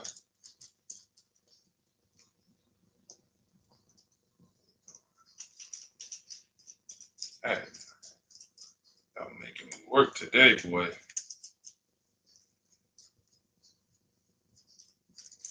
All right. Get all of this set up.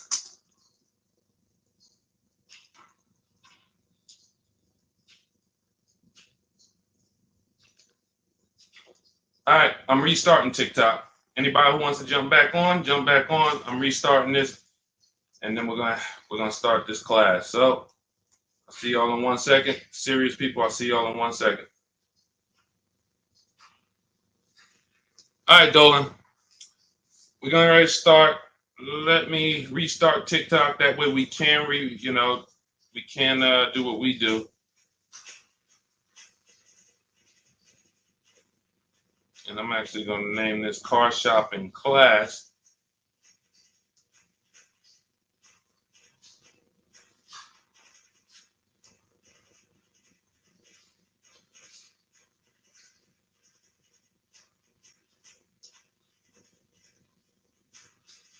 Okay. We did all of this for TikTok, so shout out to, okay. Welcome. We're back. We're back. I just got you guys set up to do this class we're about to do. We're doing a live class. This is everything you're doing wrong, buying, selling, and leasing cars. I have my man Dolan moderating in the background. You guys know we do these streams throughout the week, but we're doing something a little different today that a lot of people are going to get value out of. And let me just give you guys, there you go. So TikTok can see. Now let's start. Okay, so everybody share this with your friend. You are going to want to share this with your friend. Tag your best friend in here. Let's get this going. So everything you're doing wrong, buying, selling, leasing cars. This is based on my experience in the car business since 2006. We don't need to do a check-in. Let's just get right to it. We're not going to discuss Turo, rideshare, any of that right now. I just want to give you the mistakes you're making. We're about to go over a lot of mistakes that people that you don't know you're making. Okay, so let's get to mistake number one. Straight up. Oh, this is just a little bit about me. Some of you may not know. I spent 14 years in the car business with Mercedes. I made, good amount of money, six-figure car salesman. I'm not the pub. And without me being in the car business, I would be just like you guys, paying more than market value, not knowing how to get great deals. This was old. At that point, I think we had about 1.7 million followers. Now we're up to 2.3 million. Just a bunch of people that we've helped, little bit bunch of people we helped. But let's get to the first mistake. First mistake is you don't understand when to buy and when to lease. I want to play a game with you guys called Who's Winning. You're about to learn the 8-year rule. The 8-year rule exercise, it's very simple. Now, I need you to stay next to your keyboard. Everybody who's ready to play this is a financial literacy game that you'll never forget. I want you to type 1. Just type a 1. Type a 1. Type a 1. Shout out to, let me see the engaged people. Type a 1. Type a 1. Type a 1. All right. Stay next to your keyboard. This is going to be a dialogue. You're going to get the most out of what we're about to do. Dialoguing. All right. All right. I see you, Mike Ferguson. Good to see you. Good to see you. All right. So now let's take this scenario right here. Now we're comparing two deals. We're comparing we're comparing a lease and a buy. This is the big mistake right here. This is the first mistake that you're making, not knowing when to buy and when to lease. So the 8-year rule exercise is going to make it very clear for you. Right here, we have a leaser. Right here, we have a buyer. The exact same vehicle. They're both getting a 2024 Jeep Grand Cherokee. Let's say the MSRP is $40,000, $3,000 in taxes and fees. The leaser gets a $500 a month, no money down lease, which we do all the time. We showed you a little bit of that earlier in this show. We'll show you a lot more. The buyer, the same exact car on a 6-year loan with a low interest rate, which no one is getting right now, is paying $675 a month. Who's winning? Lease or buy? Type L or B. In this scenario, so far, this buyer did a no money down deal, 3.99 loan. They're paying $675. The leaser's paying $500. Who's winning? L or B? L or B? Come on, I need y'all typing fast. Let's go. Come on, I need y'all typing fast. Thank you, Desmond. Okay, I see you. No, Ami, how's the B winning? Ami, how's the B winning? These people are driving the exact same car, but the leaser is paying $175 per month less. Who's winning? See, this is and again, those of you who are typing B, I really need you to sit up. I really need you to sit up. Two people. One person is driving. These are the exact same cars. Both you're two people in the dealership at the same exact time. They drive off in the exact same car. One person is paying $675. One person's paying $500. All right. I see a bunch of L. Thank you, Gretchen. Thank you, C. Harris. All right. Thank you, Lenise. Okay. Lease. Now, so far, leaser's winning. Now, let's continue. 3 years later, the buyer wants to trade in. This is for you guys who you buy your cars. 3 years down the road, you want to turn around and trade them in. This is the scenario. We're going down the road. Remember, this is the 8-year rule exercise. I'm showing you that one of the mistakes you make is you don't know when to buy and when to lease. No, it doesn't depend on when. Eric, we haven't gotten there yet. It doesn't depend on how many miles you drive. We are simply talking about two people who drive off the dealership in a car, the same car, and one person is paying $175 a month less than them. You're overthinking. That's it. Well, we'll get to mileage. We'll get there, but let's lock in. 3 years down the road, the buyer wants to replace their car. Now, based on this loan that I just laid out for you guys, based on this 6-year loan with a low interest rate that no one is getting, not many people are paying $399. This is the scenario.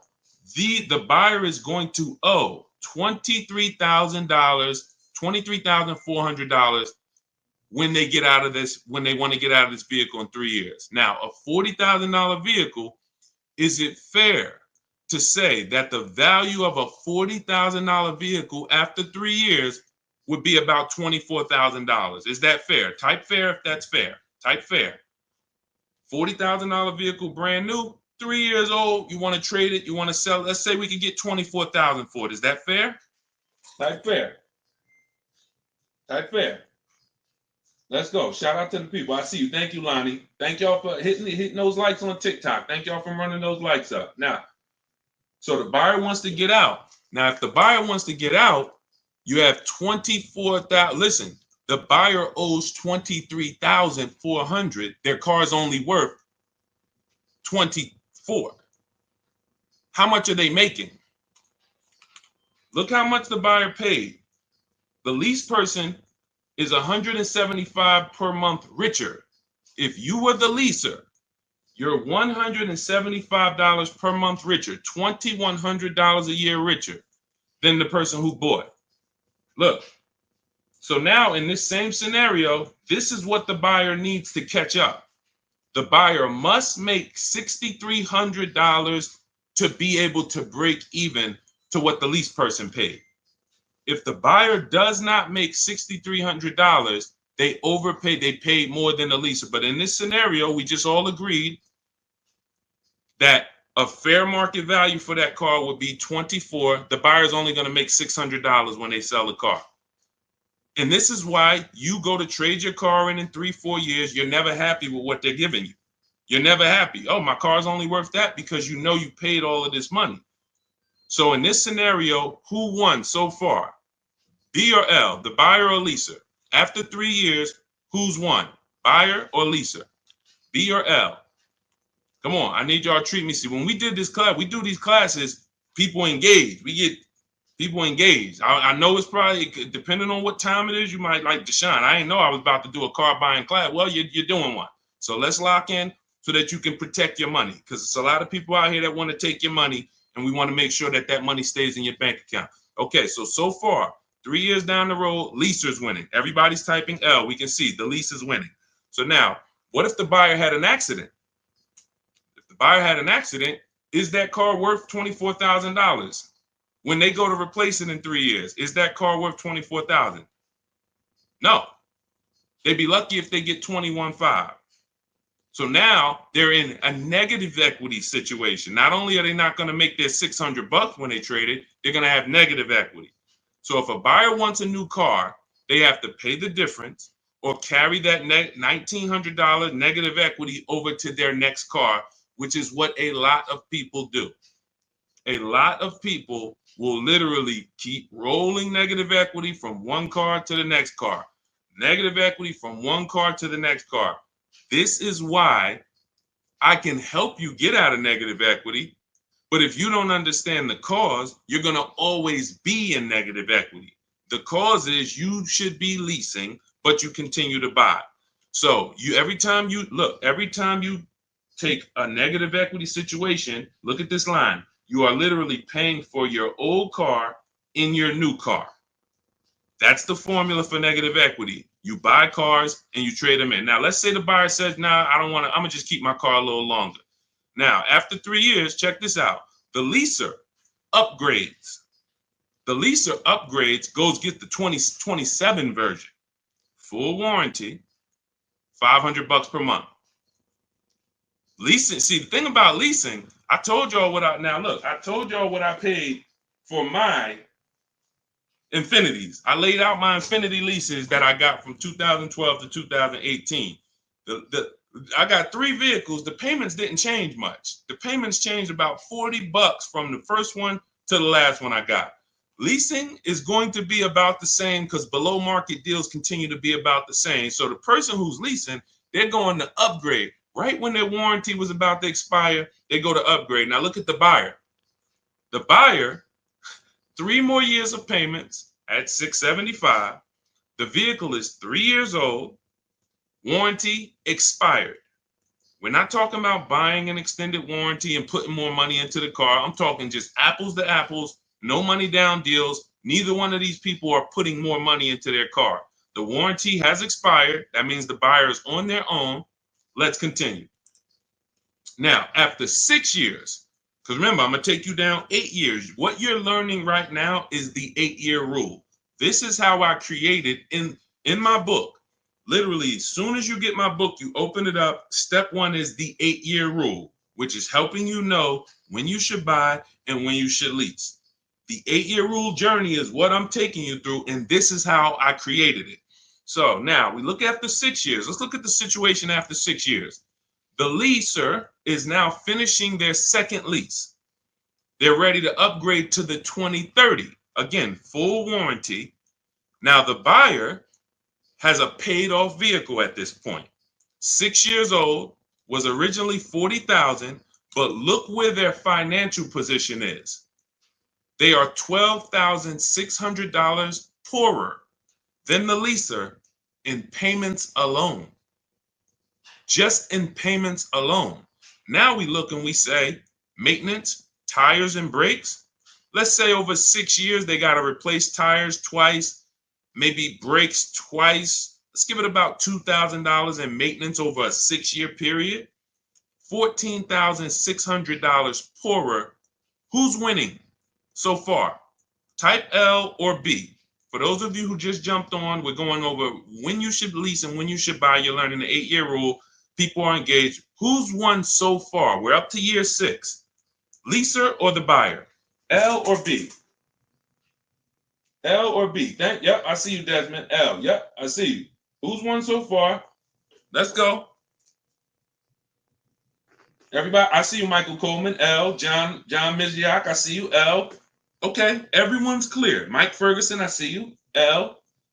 So up until 6 years, with 2 people driving off in the same exact car, the leaser has won if they got a below market lease. And watch this. Remember this, y'all.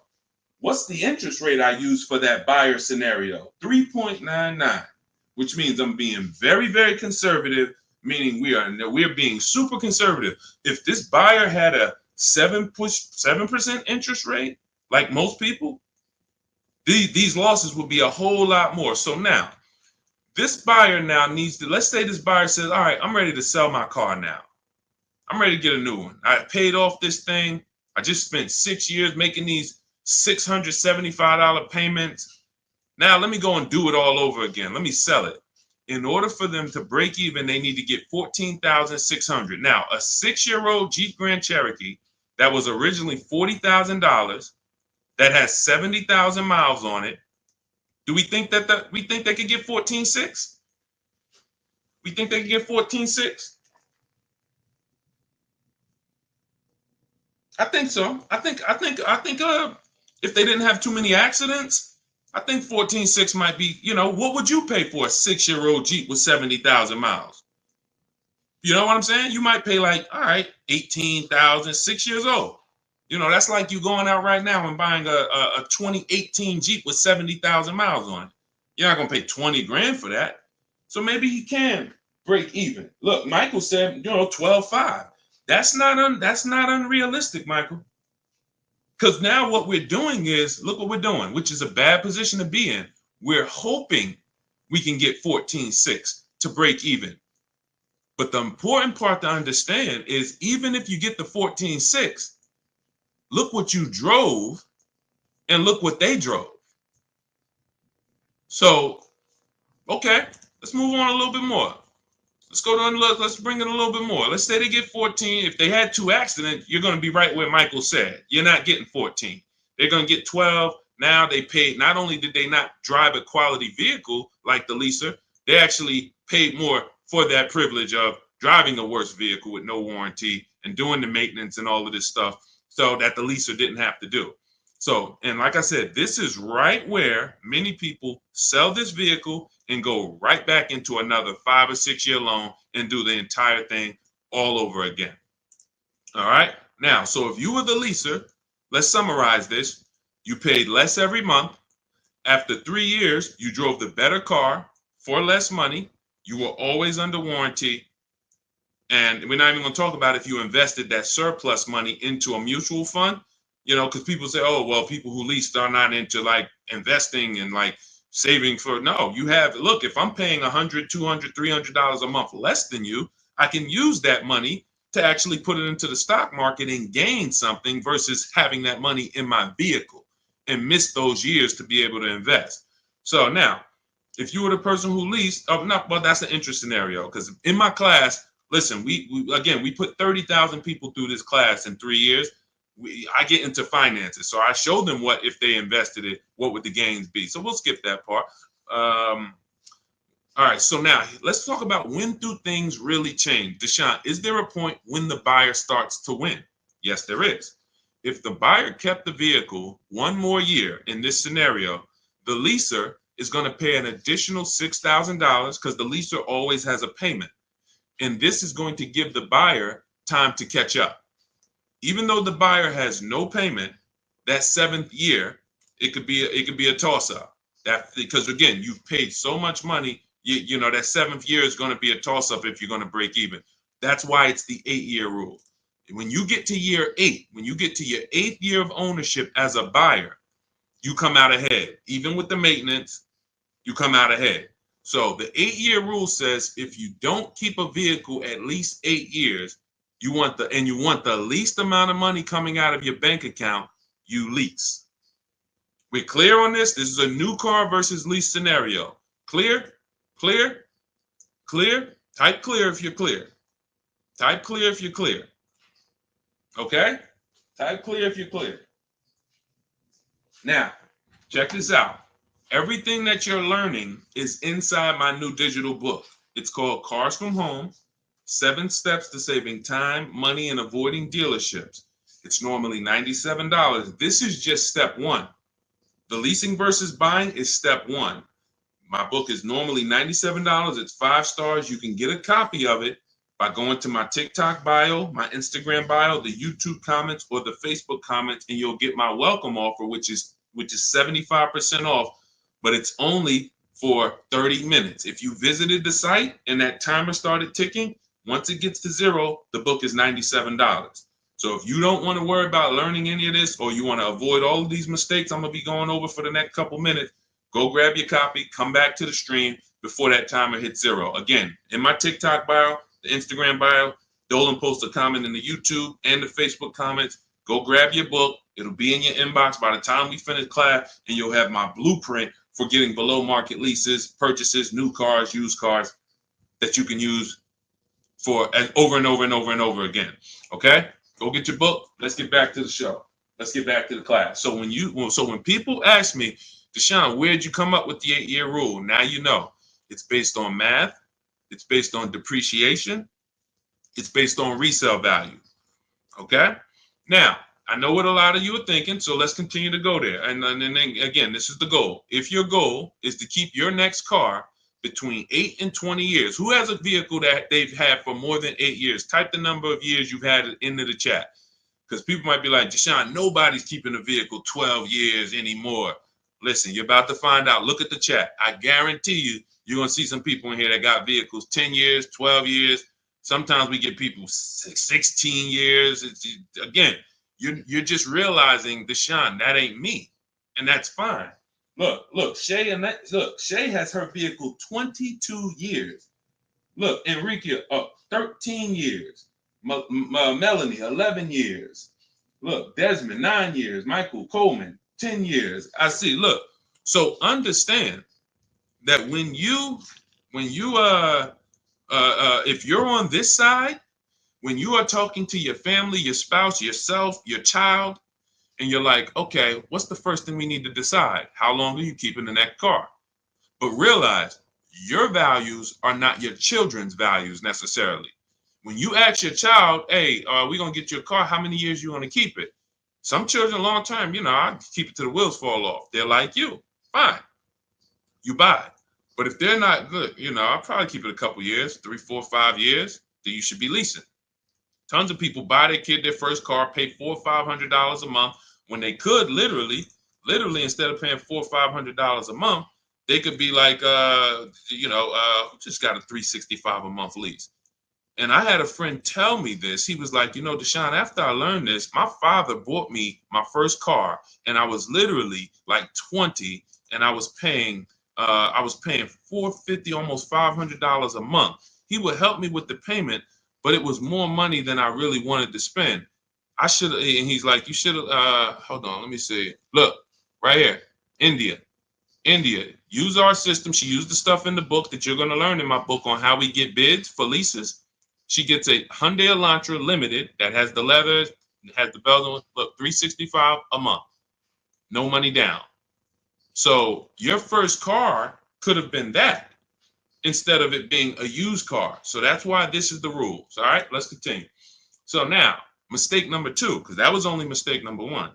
Thinking they limit you on mileage. With a lease, you pick the mileage. They don't pick it for you. These are the lease mileage options. 5,000 miles per year on exotic cars and super luxury cars, Bentley, Ferraris, Lamborghinis. Usually they have an ultra low mileage lease, 7,500 miles per year on some luxury brands.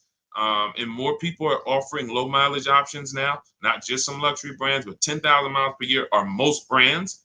12,000 miles per year, pretty much all brands. 15,000 miles per year, all brands. Up to 30,000 miles per year, most brands. You pick this. So whenever you hear somebody that leased a vehicle and they said to you, well, I leased, but they limit, they tell you how much you could drive. It's just not true. That's a myth. Now, whether the salesman told them that or whether they just assumed that was that's a myth. You pick the mileage. So now, when you hear people say this, you now have my permission. Tell them that, hey, that was a myth. You heard wrong. Or, they were a payment buyer. We'll talk about that in a little bit. Now, mistake 3 is thinking you could drive as many miles as you want without paying because you bought the car. Thinking that, Deshone, I like to buy my cars. I want to drive as much as I want to drive. I don't want to pay for the mileage. You will not escape depreciation. You are paying. Let me show you how. All right? And everybody who's enjoying this, I want you to type $, and then I want you to hit the share button and share this with somebody who needs to hear this, because your friends are out there right now going to dealerships, not knowing this stuff and overpaying for cars. So shout out to the sharers.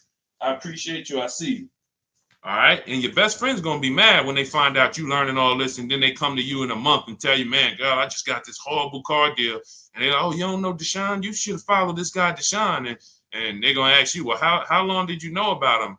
Why didn't you tell me about him? So So, all right. So now let's go to some high mileage scenarios to the people who like, oh, well, I want to drive as much as I want to drive. All right, let's take this scenario. We're still in a lease versus buy.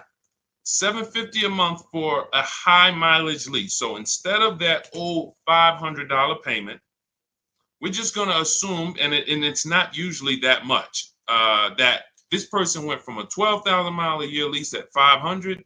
They're going to pay $250 more per month because they want to drive $30,000 a month. I mean, 30,000 miles a year, rather. So high mileage lease, $750. Now, the buyer, it doesn't change. Their scenario is the same. $675 per month. They still got the same 6-year loan, no money down. Now who's winning? Now who's winning? See, this is all about looking in the short term, and then we go down the road. In the short term, who's winning here? L or B, lease or buyer? Payment-wise, who's winning? Two people drive off in the same car. Buyer's paying $675 at that interest rate. Leasers, high mileage lease, $30,000, paying $750 a month. Who's winning, L or B? Yep, Michael Cole. Yep, B. I see you, MT, B. All right, I love y'all. I see y'all, man, locked in. Let's go. So B is winning. The buyer is winning at this particular time. The buyer's winning. He's paying less, or she's paying less, driving down the road, driving, lots of miles, thinking, okay, I'm winning. All right, cool. Let's continue. In this scenario, let's go down the road a little bit. Does the buyer really win? Well, the buyer is $2,700 richer than the person who leases. At the end, let's look at, remember, after 3 years, the loan balance on that buy is $23,400. So if this buyer wants to trade this car in, this is where you high mileage drivers who drive 18,000, 20,000, 25,000, but you buy your cars and then you want to replace them in 3 years. This is where you get slaughtered. I'm going to show you right here. 2027, let's say the buyer says, man, all right, I've been driving this, man. I want to get rid of it before it hits 100,000. Now, what is this vehicle that is 3 years old with 90,000 miles worth? We already said earlier that with regular miles, it would be worth about 24,000. That's 36,000 miles. It'd be worth about 24. Is it fair to say 90,000 miles on a 3-year-old vehicle, be lucky to get about 15? And again, think about what you would pay for it. Think about what you would pay. A person comes up, 3-year-old Jeep Grand Cherokee, 90,000 miles on it. Yeah, it was 40,000 brand new, but that car should have about 36,000 on it. It has 90,000 on it. Was it fair to say? Yep, fair to say about 15. Okay, perfect, 15. Now, they owe 23. So when you go to replace it, yeah, you look like you had won $2,700 richer. You got $8,400 of negative equity. That's where you lose. See, you didn't win. You just pushed all of your losses to the back. That's all you did. You're $5,700 poorer than the person who leased. Look. So, okay, before we go to the next mistake, let me show you an example about how easy it is to add a little more mileage to your lease deals.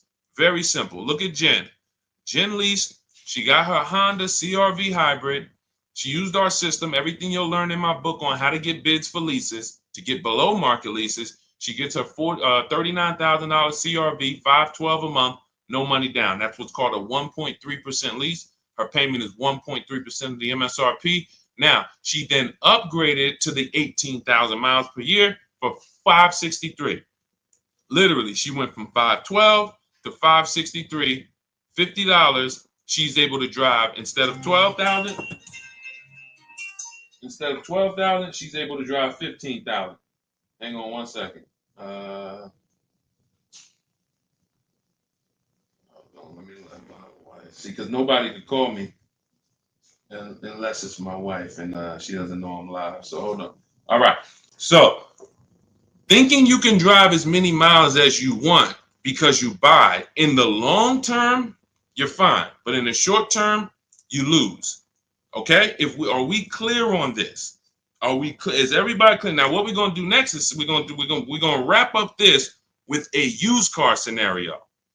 See, that's what we're going to do next. But before we move to this last scenario, is everybody clear that the buyer in the short term wins on a high mileage scenario in a lot of cases because their payment doesn't change? But the buyer in a high mileage scenario, the more you drive, the faster you're depreciating your car. So when you go to replace it, now you're going to eat those losses because your car is worthless. You've destroyed the value of your car. And that's true. That if there's no accidents, that's a great point. We haven't even taken into account if there's accidents. See, with a lease, you have an accident, send it through your insurance company. They fix it. You drive that thing, you can have 3 accidents in a lease and just, hey, so as long as you send it through your insurance, you drop that thing off after 3 years, you're not invested financially in the car. That is the big deal. Okay? Again, everything we're discussing before we hit this last scenario, which is the used car. See, what this really is, because I can't go over 23 mistakes. I can't give you guys, I'm just saying it, especially with the format, I can't give you the 23 mistakes. In maybe next time we jump on, we'll continue with the mistakes. But what you're learning is we're doing the 8-year rule exercise. Okay, right now you're learning something that God had me create 3-4 years ago that has helped everyone who uses it to understand leasing versus buying very simply. The 8-year rule. That's why when you get my digital book, Cars from Home, 7 Steps to Saving Time, Money, and Avoiding Dealerships, you get to step 1. Step 7 is delivery. So just to give you an idea, I'm walking you through a 7-step process of how to get cars. By the time you get to step 7, it's literally delivery. But step 1 is this step. You must choose 8-year rule. Are you keeping this next car 8 years or not? If you are, we're going to buy. If you're not, we're going to shop for a lease. Okay? All right. I see everybody's clear. All right. Now, let's go to you. I know some of you, Deshone. I only buy used cars, though. So, I'm not going to ever buy a new car. Who's been taught that? Type the letter U. If you only buy used cars, you would never buy a new car. So these scenarios, that comparison we just laid out wouldn't apply to you because you're like, Deshone, I only buy used cars. I learned that from Dave Ramsey. All right, all right, let's handle this. So now let's go to mistake number 4. Buying a used car and breaking the 8-year rule. So I'm buying a used car, but I'm buying it to keep. I'm not buying it to keep it long term. I'm just gonna drive it a couple years, 5, 6 years, 7 years, and then I'm gonna swap it out and do it again. Cool. Let's look at this scenario. So again, regular lease, below market lease, $500 per month, no money down, brand new price, $40,000. Now let's look at a 3-year-old version. 3-year-old version, 26,000 miles. Is it fair to say, and I think when I was doing this, it was 2020. So that let's say it would be about 2021 right now. I think this is my old slide. See, I didn't pull this up. But anyway, let's look. The point is, let's take a 3-year-old vehicle. Let's pretend this is a 2021. Right now we're in 2024. 36,000 miles. Now, Jeep has a 3-year warranty. So unless you're getting a certified vehicle, there's no warranty on a 3-year-old Jeep. There's no bumper-to-bumper warranty. So we're using apples to apples here. Let's say, that you pay $26,000 for it. Is that a fair price? Brand new 40. You buy a good 3-year-old one, about 26. Financing that on a 5-year loan, you'd be at $550 a month. You have $550 a month on a 5-year loan. Now, check this out. At this particular time, who's winning? $550 a month for a 3-year-old Jeep with 36,000 miles and potentially no warranty, or $500 a month on a brand new Jeep, $40,000 vehicle, full warranty. Who's winning? Lease or buy? L or B? This is the used car scenario. Used car scenario. Who's winning? 3-year-old Jeep, $550 a month, brand new lease. Who's winning? L or B? L or B? All right, I see you, Gretchen. L. All right, I see you. MTL. Renee. L. Desmond. L. All right. Everybody's following it. And this is why we've been able to have 30,000 people go through this class, enjoy it, learn a lot. Most people, and especially when I'm going to give y'all a preview of the other mistakes, but maybe we'll hit on those on another stream. But people will come and they will be like, man, I've been making a lot of mistakes. But this is what we need. You can't move to, again, and I wouldn't know this stuff without me being up in the car business since I was 2006. So don't think, oh man, shoot, I've been messing up. Yeah, but it's $1 billion industry that programmed you to mess up and doesn't teach you. Like when you're buying a house, you have realtors and trained people with licenses and all of that. This is not that industry. So I don't want you to beat yourself up. But if you continue now, through 2 years from now, if you're still making the same mistakes, you're not taking any action to change your situation, you haven't applied anything that I've taught you, then you can, heck yeah, I'm beating you up. How long you been following me? How long you been getting this information and not applying it? So, but we're not going to do that. We're going to take action today, and we're never going to make these mistakes again. Not when it comes to this leasing versus buying. All right, so right now the lease is winning. So after 6 years, let's look at the scenario. $500 a month. The leaser is about to upgrade to a 2030 version. 2030. So they're about to be to their third lease vehicle, brand new, paying their $500 a month, driving brand new cars, hassle free.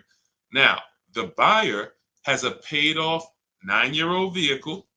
It had 36,000 on it, 36,000 miles when they bought it.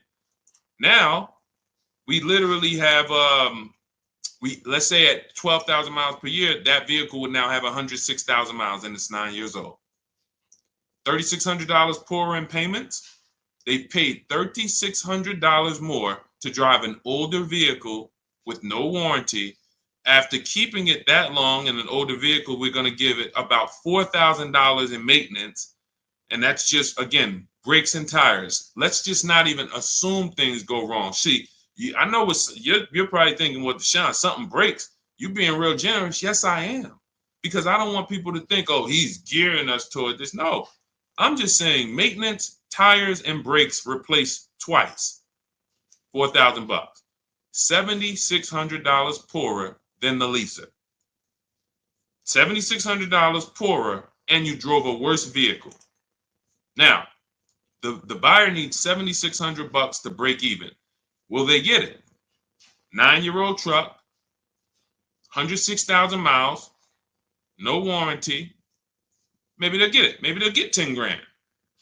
Maybe they'll get 3 grand. Maybe they'll get it. They need 7,600 just to break even. What would this vehicle sell for? Maybe 76. Maybe they'll retail it, sell it private party. Maybe they get it. But here's the point. If they don't get it, then what? They must get it. They must get it. And that's just to break even on price. That's not considering the fact they drove an older car. Just to break even in price, they got to get that much money for this vehicle. Okay?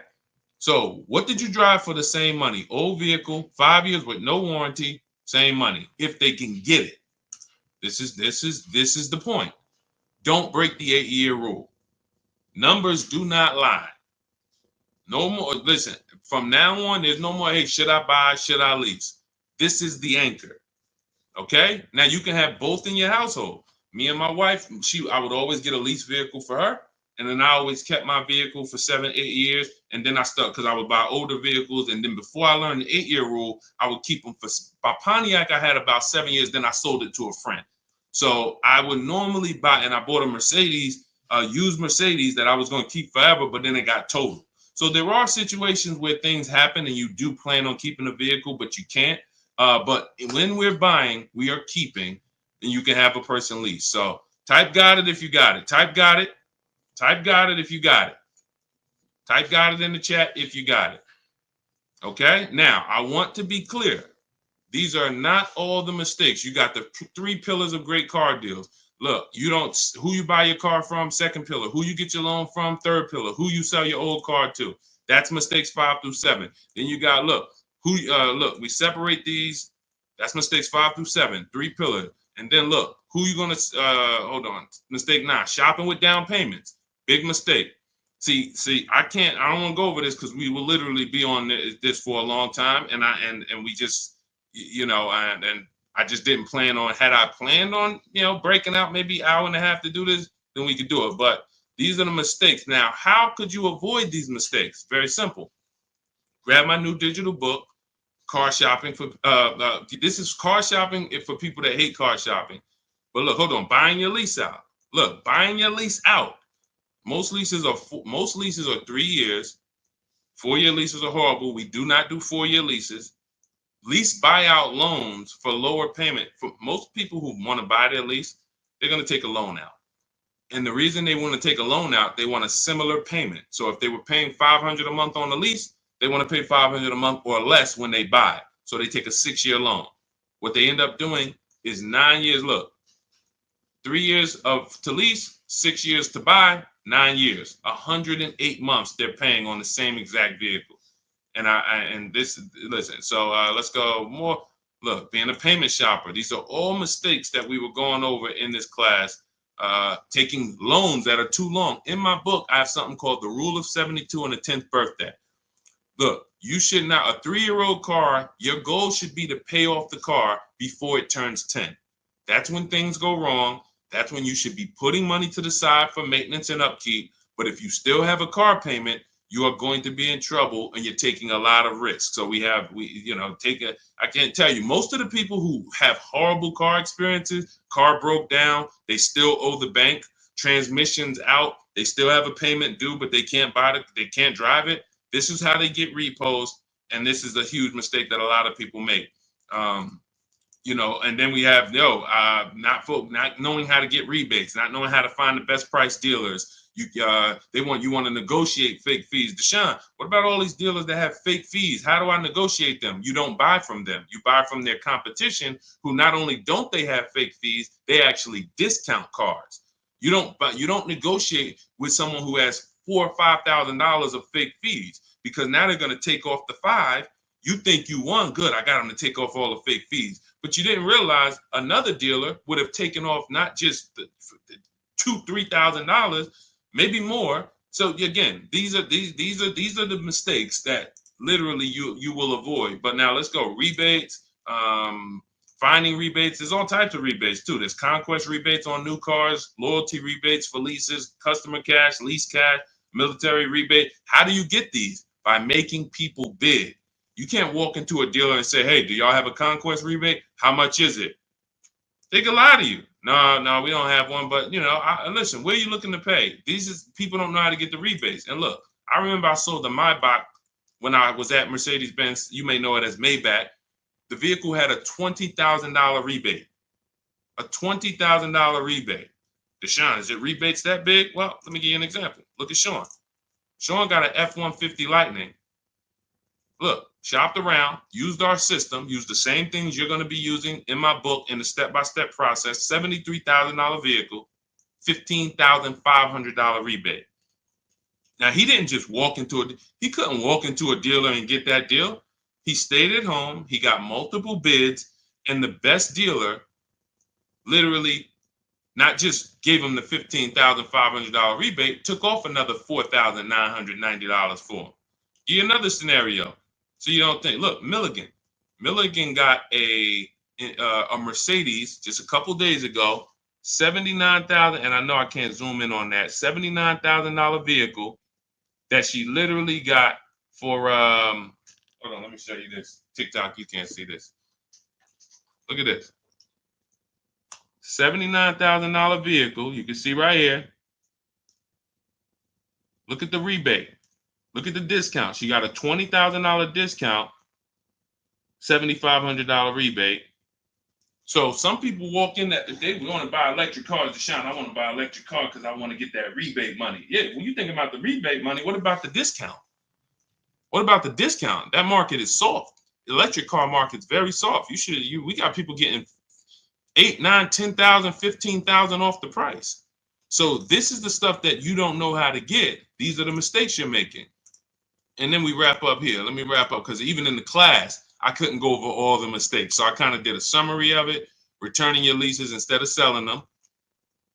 Deshone, we're selling leases. What do you mean selling leases? How could you sell a lease? Yep, that's a mistake you've been making, not even understanding that you can sell a lease and not understanding how to know if you have equity.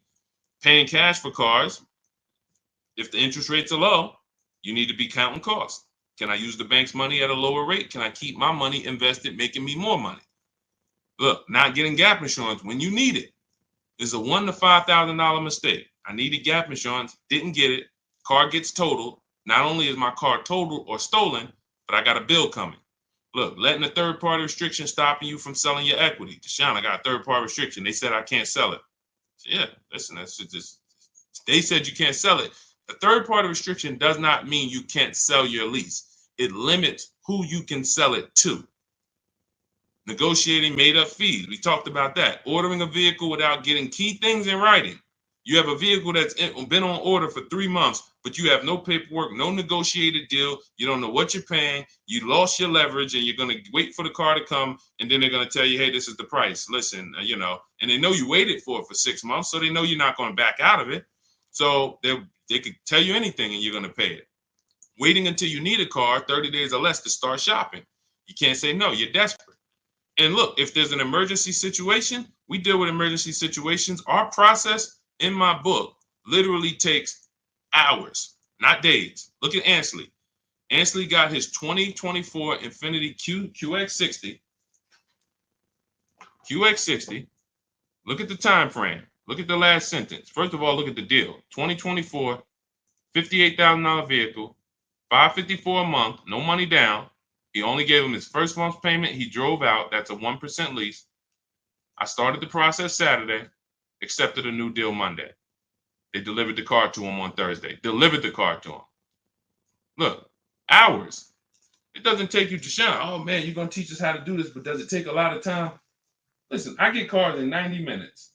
You're not going to get cars in 90 minutes your first time using this. It'll take you 3 hours, 4 hours from home, though. All right, so those are the 23 mistakes. Now, I'm going to give you the 2 biggest fears. Hold on, that's people tapping in. Oh, no, this is the end of these slides. All right, let me go back here. Hold on, TikTok. We flip it. If you got value out of that segment real quick, just type $signs. Let me see $signs. I didn't plan on giving y'all that class that I was given that literally, hold on, let me flip my camera. You got value out of that portion, type $signs. If you learn something about, if the 8-year rule is clear to you, type $. I see you, MT. Let's go. I see you, Mike. All right, I see you, Dell. I see you. All right. Hold on. Okay, thank you, Gretchen. Look, she lit it up with the $signs. All right, so now what you just learned, this 8-year rule thing, forever in your mind. Forever. I see you, Darren. Forever in your mind. 8-year rule now. That's the leasing versus. As soon as you hear lease, buy, 8-year rule pops in. 8-year rule.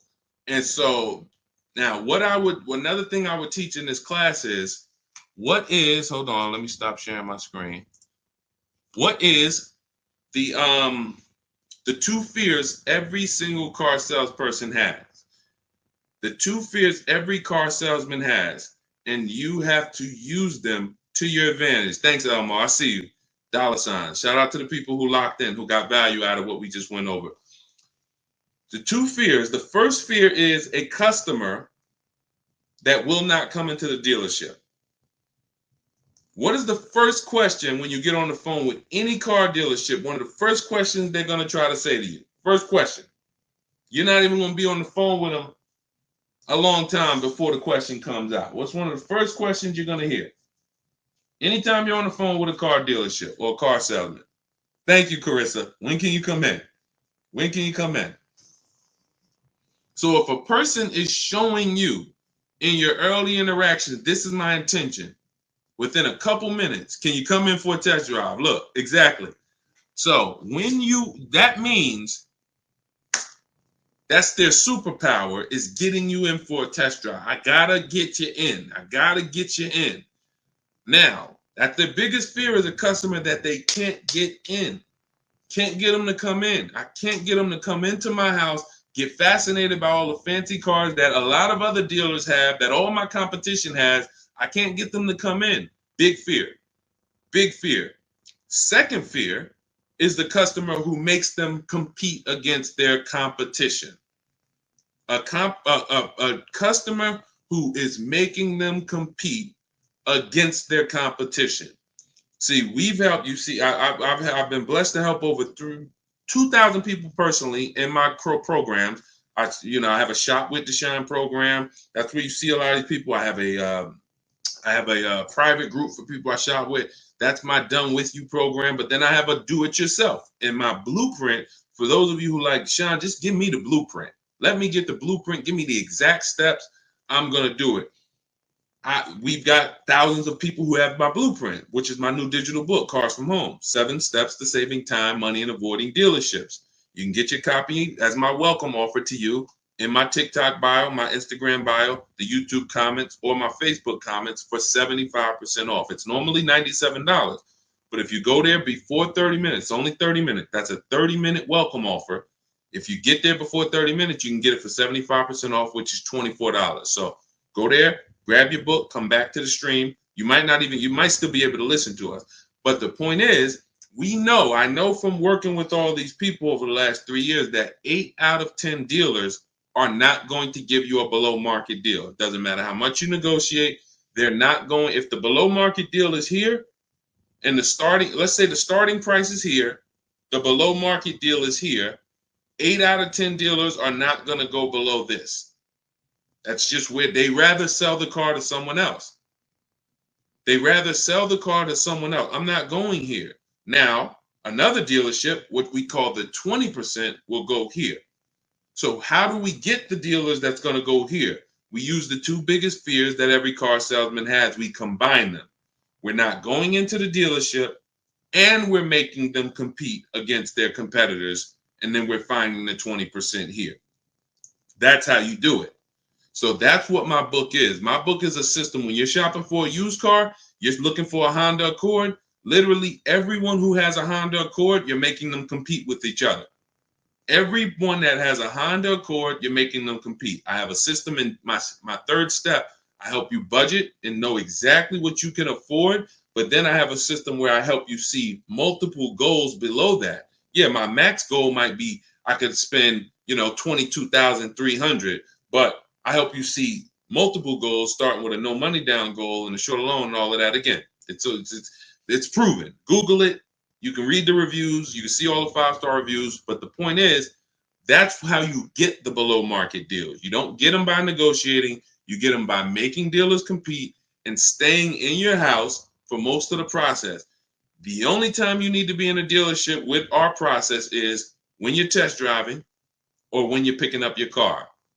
Now, and you see in Ansley's case, they delivered the car to him. He was never even there. So everything you just learned, if you want to avoid all the rest of those mistakes, you're like, we went deep on the 8-year rule, but I went over 23 mistakes. It's like, Deshone, I couldn't go deep on those. Being a payment shopper. My book is going to help you never be a payment shopper again, because you're going to separate your loan from who you buy your car from. That's another mistake. I mentioned the 3 pillars of great car deals. Who I buy my car from, I need to get bids. Who I get my loan from, I need to get bids. Who I sell, not trade, who I sell my old car to. Lots of cash buying companies. I need to get bids. And I'm separating these transactions. I'm never mixing them. When you walk into I got alarms going off and everything. When you walk into a dealership and you buy a car from them, get a loan from them, and trade your old car to them, you just gave them 3 transactions. No way for you to get a great deal. It's impossible. How is it impossible? You just gave them 3 transactions and you didn't bid out each one. Even if you bid out the first, it's impossible. There's money in all of them. Okay? So everything you learn to avoid these mistakes and to make sure you're getting deals like the people you saw, go to any of my pages. You'll see dozens and dozens of people who just swear by the Cars from Home system. People like you, grandmothers, single mothers, introverts, soft-spoken people. Deshone, I hate negotiating. This all works for you. And some negotiators, you're like, Deshone, I negotiate for a living, but I'd rather get bids. I'm a negotiator. I can negotiate. I enjoy it. I would never negotiate for a car. I'm getting bids. And I end with this. I always compare this to like buying a product from 3 different grocery stores. You walk in, see, they've taught you, just come to the closest Nissan dealer. All the prices are the same. Come to the closest Toyota dealership. All the prices are the same. I want you to think of a product. You go into the grocery store. You go in the shop, right? You see the same product. Okay, it's $7.99 here. You go in the shop, Stop and Shop, it's $9.99. You go in the Pathmark, it's $4.99. You go in the Walmart, it's $3.79. How is the same exact product 4 different prices depending on what store you're in? Same thing with cars, but instead of the dollars, my lease over here might be $700 a month. My lease over here might be $600. Matter of fact, let me show you one more scenario just to drive this point home. Let me show you one more scenario to drive this point home, Teddy, because he laid out everything when he got his new BMW. He shared, he's like, look, he said, look, I will never, I repeat, never lease now or buy. You know, if you buy and get bids, you'll see it's the same thing. He said, I'll never do this any other way. From start to finish, it took just 6 days. Contacted 25 dealers. That's in my book. I show you how to connect with 25 dealers. Takes about 20 minutes. In 4 nearby states. He's on the Indiana border, right outside Chicago. He said, I received 10 offers. I only used the scripts and provided. Now, I got scripts, email scripts in my course, in my book, not talking scripts. I'm never going to give you talking scripts to say and go in there and now remember what Deshone told me to say. Never. So now look, he gets a $73,000 BMW, almost $74,000, $856 a month. $856 a month. The dealer's initial offer was $937. I have a calculator in my book where you put all the offers you get in it, and then it spits out counter offers to send to them. He uses the counter offer. He ends up closing his deal at $856 a month. Now look, his highest offer, because remember what I told you, y'all learning a lot today. Remember the 80%. 8 out of 10 dealers are never going to go below this. Doesn't matter what you do. Doesn't matter. You're in the wrong dealer. So he said my highest offer was $1,123 a month from another dealer. There's a dealer that offered him this vehicle for $1,123. That was their best offer. His local dealer, his closest dealer to him, $986. He gets $856 a month. This is the importance of multiple offers. It's not like potato chips where it's a $2, $3, $4 difference. It's $200, $300, sometimes $400 difference. And we already know this. You are going to prove it to yourself when you use this. I see a lot of people saying, I got the book. God bless you. Use it and win. And make sure you send me your deals when you make them. Write me emails, Deshone, check out the deal I just got. I love seeing those. I love seeing the deals you get and bringing them into the show. But go grab your book. It's my welcome offer. You won't pay $97. You got my new book for $24 as long as you get there before the 30 minutes is up.